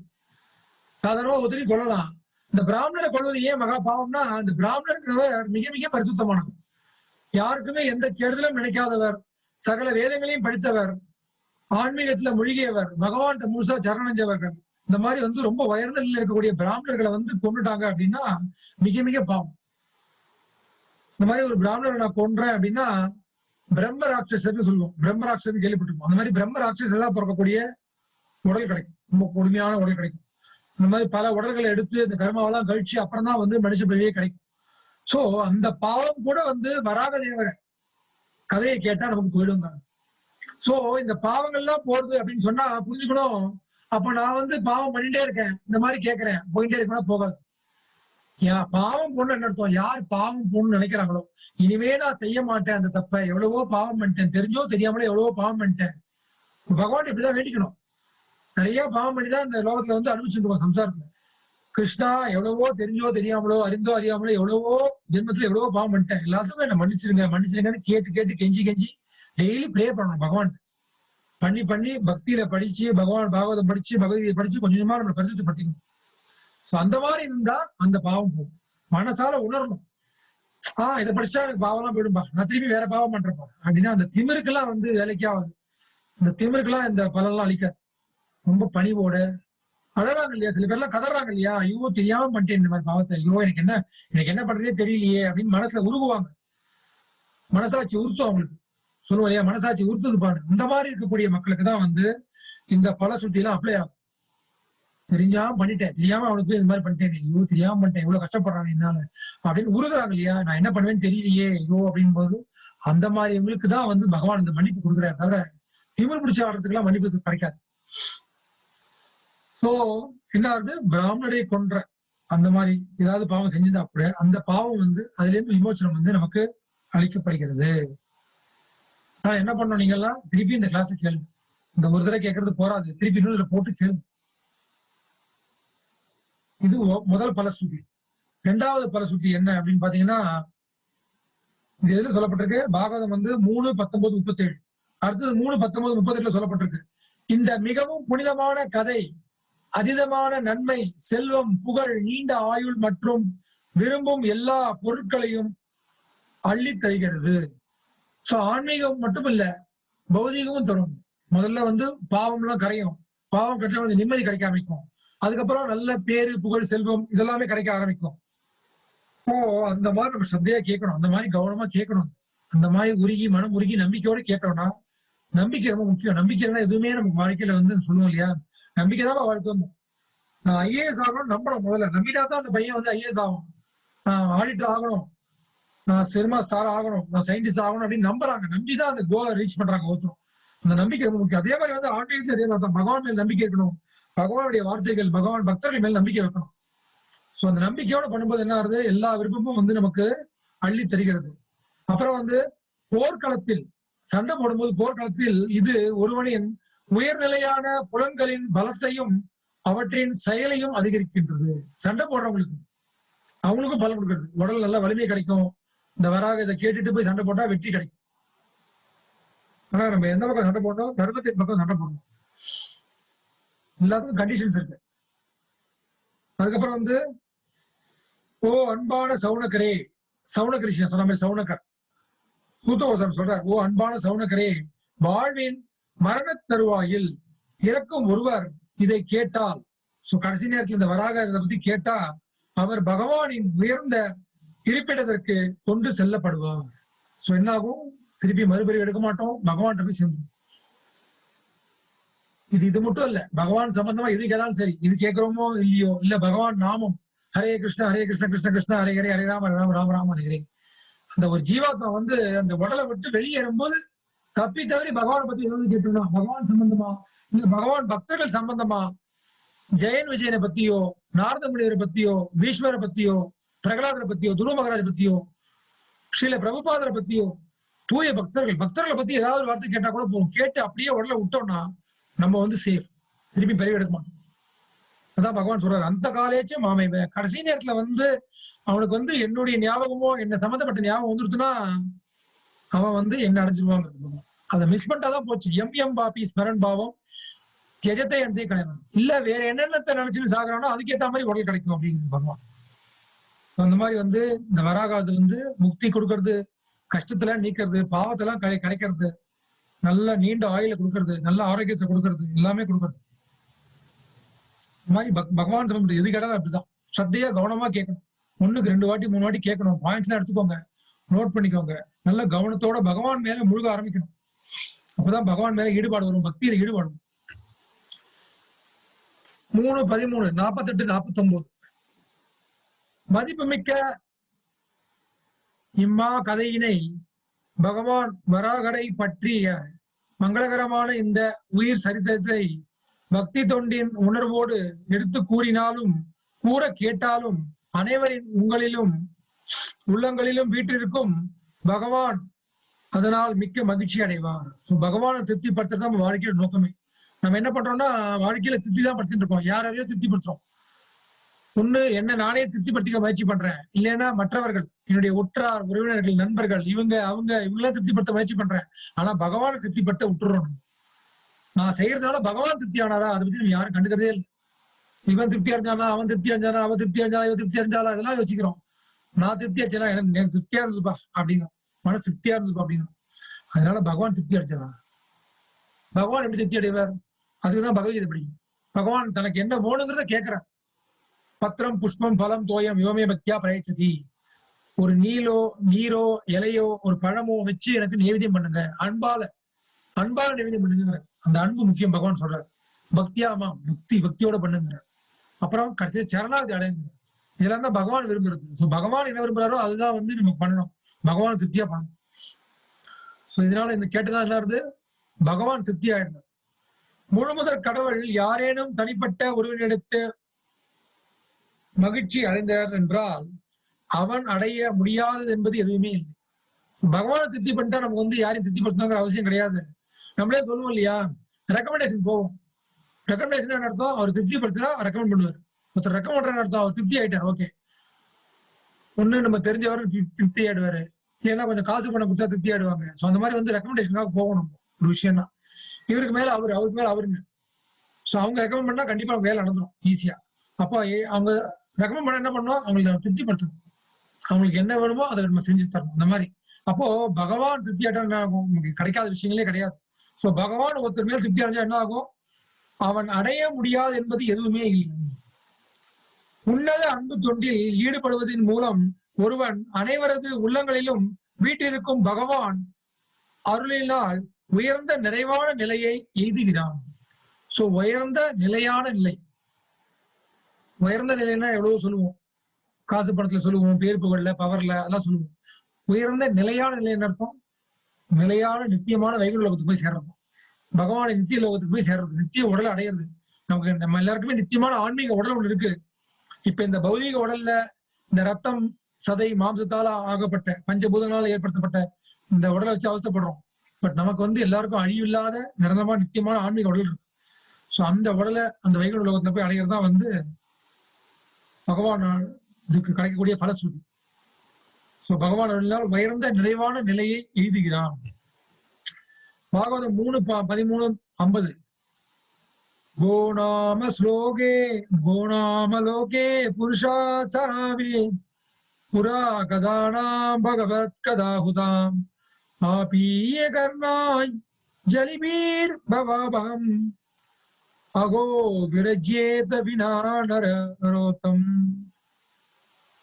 என்ன சொல்றார், மனிதனை தவிர வேறு யார் இவ்வுலகில் வாழ்ந்தாலும் தனது வாழ்வின் இறுதி லட்சியத்தில் விருப்பம் இல்லாமல் இருப்பான். ஒருவனை உலகியல் துன்பங்களில் இருந்து விடுதலை அளிக்கும் முழுமுதற் கடவுளின் செயல்களை பற்றி விவரிக்கும் அவரது அமிர்தம் போன்ற சரித்திரத்தினை பருகுவதற்கு யார் மறுத்தல் கூடும்? என்ன சொல்றாங்கன்னா, அந்த கடைசி நேரத்துல மனுஷன் உடலை விட்டு வெளியேறும்போது வாழ்வின் இறுதியில் லட்சியத்தில் விருப்பம் இல்லாமல் இருப்பான். ஸோ எல்லாருக்கும் ஒரு லட்சியம் இருக்கு, ஏதோ அடையணும்ட்டு. கண்டிப்பா லட்சியம் இல்லாம இருக்க மாட்டாங்க மனுஷங்க. அதுல முக்கியமான லட்சியம் என்னன்னா, இந்த மாதிரி லட்சியங்கள் பகவான்கிட்ட போய் சேரணும் அப்படிங்கிறதா உன்னத லட்சியம். எனக்கு லட்சியம் அது தவிர வேற ஏதாவது இருந்ததுன்னா நான் மனுஷனாவே வாழன்னு அர்த்தம். வேதம் சொல்ற மாதிரி ஆகார நித்திர பயம் வைத்து சாப்பிடுற, தூங்குற, இனப்பெருக்கம் செஞ்சுக்கிற, தற்காத்து கொள்ற, இப்படியே ஒரு மிருக வாழ்க்கையா வாழ்ந்து அதான் லட்சியம் வாழ்ந்தேன்னா அதுக்கேற்ற மாதிரி திருப்பி உடல கிடைச்சுனே இருக்கும் பௌதிக உடல். ஸோ அந்த லட்சியம், அந்த உண்மையான லட்சியம் பகவான் அடையிறது அப்படிங்கிறத வச்சுட்டா அவங்கதான் மனுஷன் அப்படின்னு சொல்ற. மனிதனை தவிர வேற யாரும் லட்சியம் வச்சுக்க முடியும். ஏன்னா மிருகத்துக்கெல்லாம் லட்சியம் கிடையாது. மிருகம் ஏதோ வாழறது, ஏதோ போறது, போயிடுறது, அவ்வளவுதான், இறந்து போறது. இறக்கும்போது லட்சியத்துடைய சாகிறது அல்ல, அதுக்கு ஏதாவது ஆசை பாசம் இருக்கு, ஆசையெல்லாம் கிடையாது. இந்த ஆசை எல்லாமே இந்த மனுஷ உடல்ல தான் கிடைக்கணும். அந்த ஆசைக்கு ஏற்ற மாதிரி தான் நம்ம அடுத்த உடலை அடையும். இந்த ஆசைக்கு ஏற்ற மாதிரி செஞ்ச செயலுக்கு ஏற்ற மாதிரி மிருக உடலோ செடி கொடியோ இதெல்லாம் பண்ணுவோம். ஆனா மனுஷ உடலை மட்டும்தான் அந்த ஆசையை வளர்த்துப்போம். ஸோ அந்த ஆசையை பகவானை நோக்கி போகும். சோ ஒருவனை உலகியல் துன்பங்களில் இருந்து விடுதலை அளிக்கும் முழுமுதற் கடவுளின் செயல்களை பற்றி விவரிக்கும் அவரது அமிர்தம் போன்ற சரித்திரத்தினை பருகுவதற்கு யார் மறுத்தல் கூடும்? அந்த மாதிரி வந்து யார் மறுப்பான் அப்படின்னு பகவானை பத்தி நான் கேட்க வேண்டாம் அப்படின்னு ஒருத்த மறுத்தானா என்ன அர்த்தம்? அவன் மிருகமா இருக்கான்னு அர்த்தம், மனுஷனே கிடையாது. பகவானை பத்தி கேட்கலாம் டைம் இல்லப்பா எனக்கு, பகவத்கீதையா டைம் இல்ல, பாகவதமா டைம் இல்ல, ஐ எம் பிஸி சார் அப்படின்னா வச்சுக்கோங்க, என்ன அர்த்தம்? மிருக வாழ்க்கை வாழ்ந்துருக்கான். எதுக்காக பிஸியா இருக்கும்? ஒண்ணு உயிருள்ள ஜீவராசிகளுக்காக, இல்லைன்னா உயிர் இல்லாத காசு பணம் செல்வத்துக்காக ஓடும். அதுக்குதான் பிஸியா இருக்க போறோம், வேற எதுவும் பிஸியா இருக்க போறோம்? நம்மளால இது ரெண்டு தான் பிஸியா இருக்க முடியும். ஒண்ணு குடும்பம் குட்டி எதுக்காக ஓடிட்டு இருப்போம், குழந்தைகளுக்காக பொறுப்பு இதை ஓடுவோம். இன்னொன்னு நிறைய காசு பணம் சேர்க்கறது. பசங்களுக்காக குடும்பத்துக்காக ஓடுறோம்னா அளவான பணம் இருந்தா ஓடுவோம். அளவுக்கு அதிகமா பணத்தை பின்னாடி ஓடிந்தோம்னு அர்த்தம் தேவையான சேர்த்தாச்சு, பசங்க எல்லாம் சேர்த்து வச்சாச்சு, இன்னும் 7 தலைமுறைக்கு சேர்த்து வைக்கிறது, 10 தலைமுறைக்கு சேர்த்து வைக்கிறது. எதுக்கு சேர்த்து வைக்கிறது? எல்லாம் வீணா போறதுக்கு, எல்லாம் தப்பான வழியில செலவிடுறதுக்காக தான் சேர்த்து வைக்கும். ரொம்ப அதிகமா சேர்த்து வச்சா எல்லாம் தப்பா தான் செலவழிக்கும். பேரன் பேத்தி கொள்ளு பேரன் வந்து ஆட்டம் போட்டாங்கன்னா அந்த கர்மால நமக்கு வந்து சேரும், அந்த பாவம் அத்தனையும் நமக்கு வந்து சேரும். எல்லாம் தகாத விஷயங்கள்ல தான் போய் சேரும். அதனால கண்ணாவெல்லாம் சேர்க்கறது தான் வேஸ்ட், டைம் வேஸ்ட், பிஸின்னு ஓடுறதுதான். டைம் செலுத்தியே ஆகணும், இல்லைன்னா மிருகமா வாழ்ந்துட்டு இருக்க வேண்டியதுதான், மனுஷ பிறவி வேஸ்டா போயிட வேண்டியது. 3:19-30 தேவாவ உச்சுகு, தேவர்கள்லாம் சொல்றாங்க, தேவர்களின் நன்றி உணர்வு.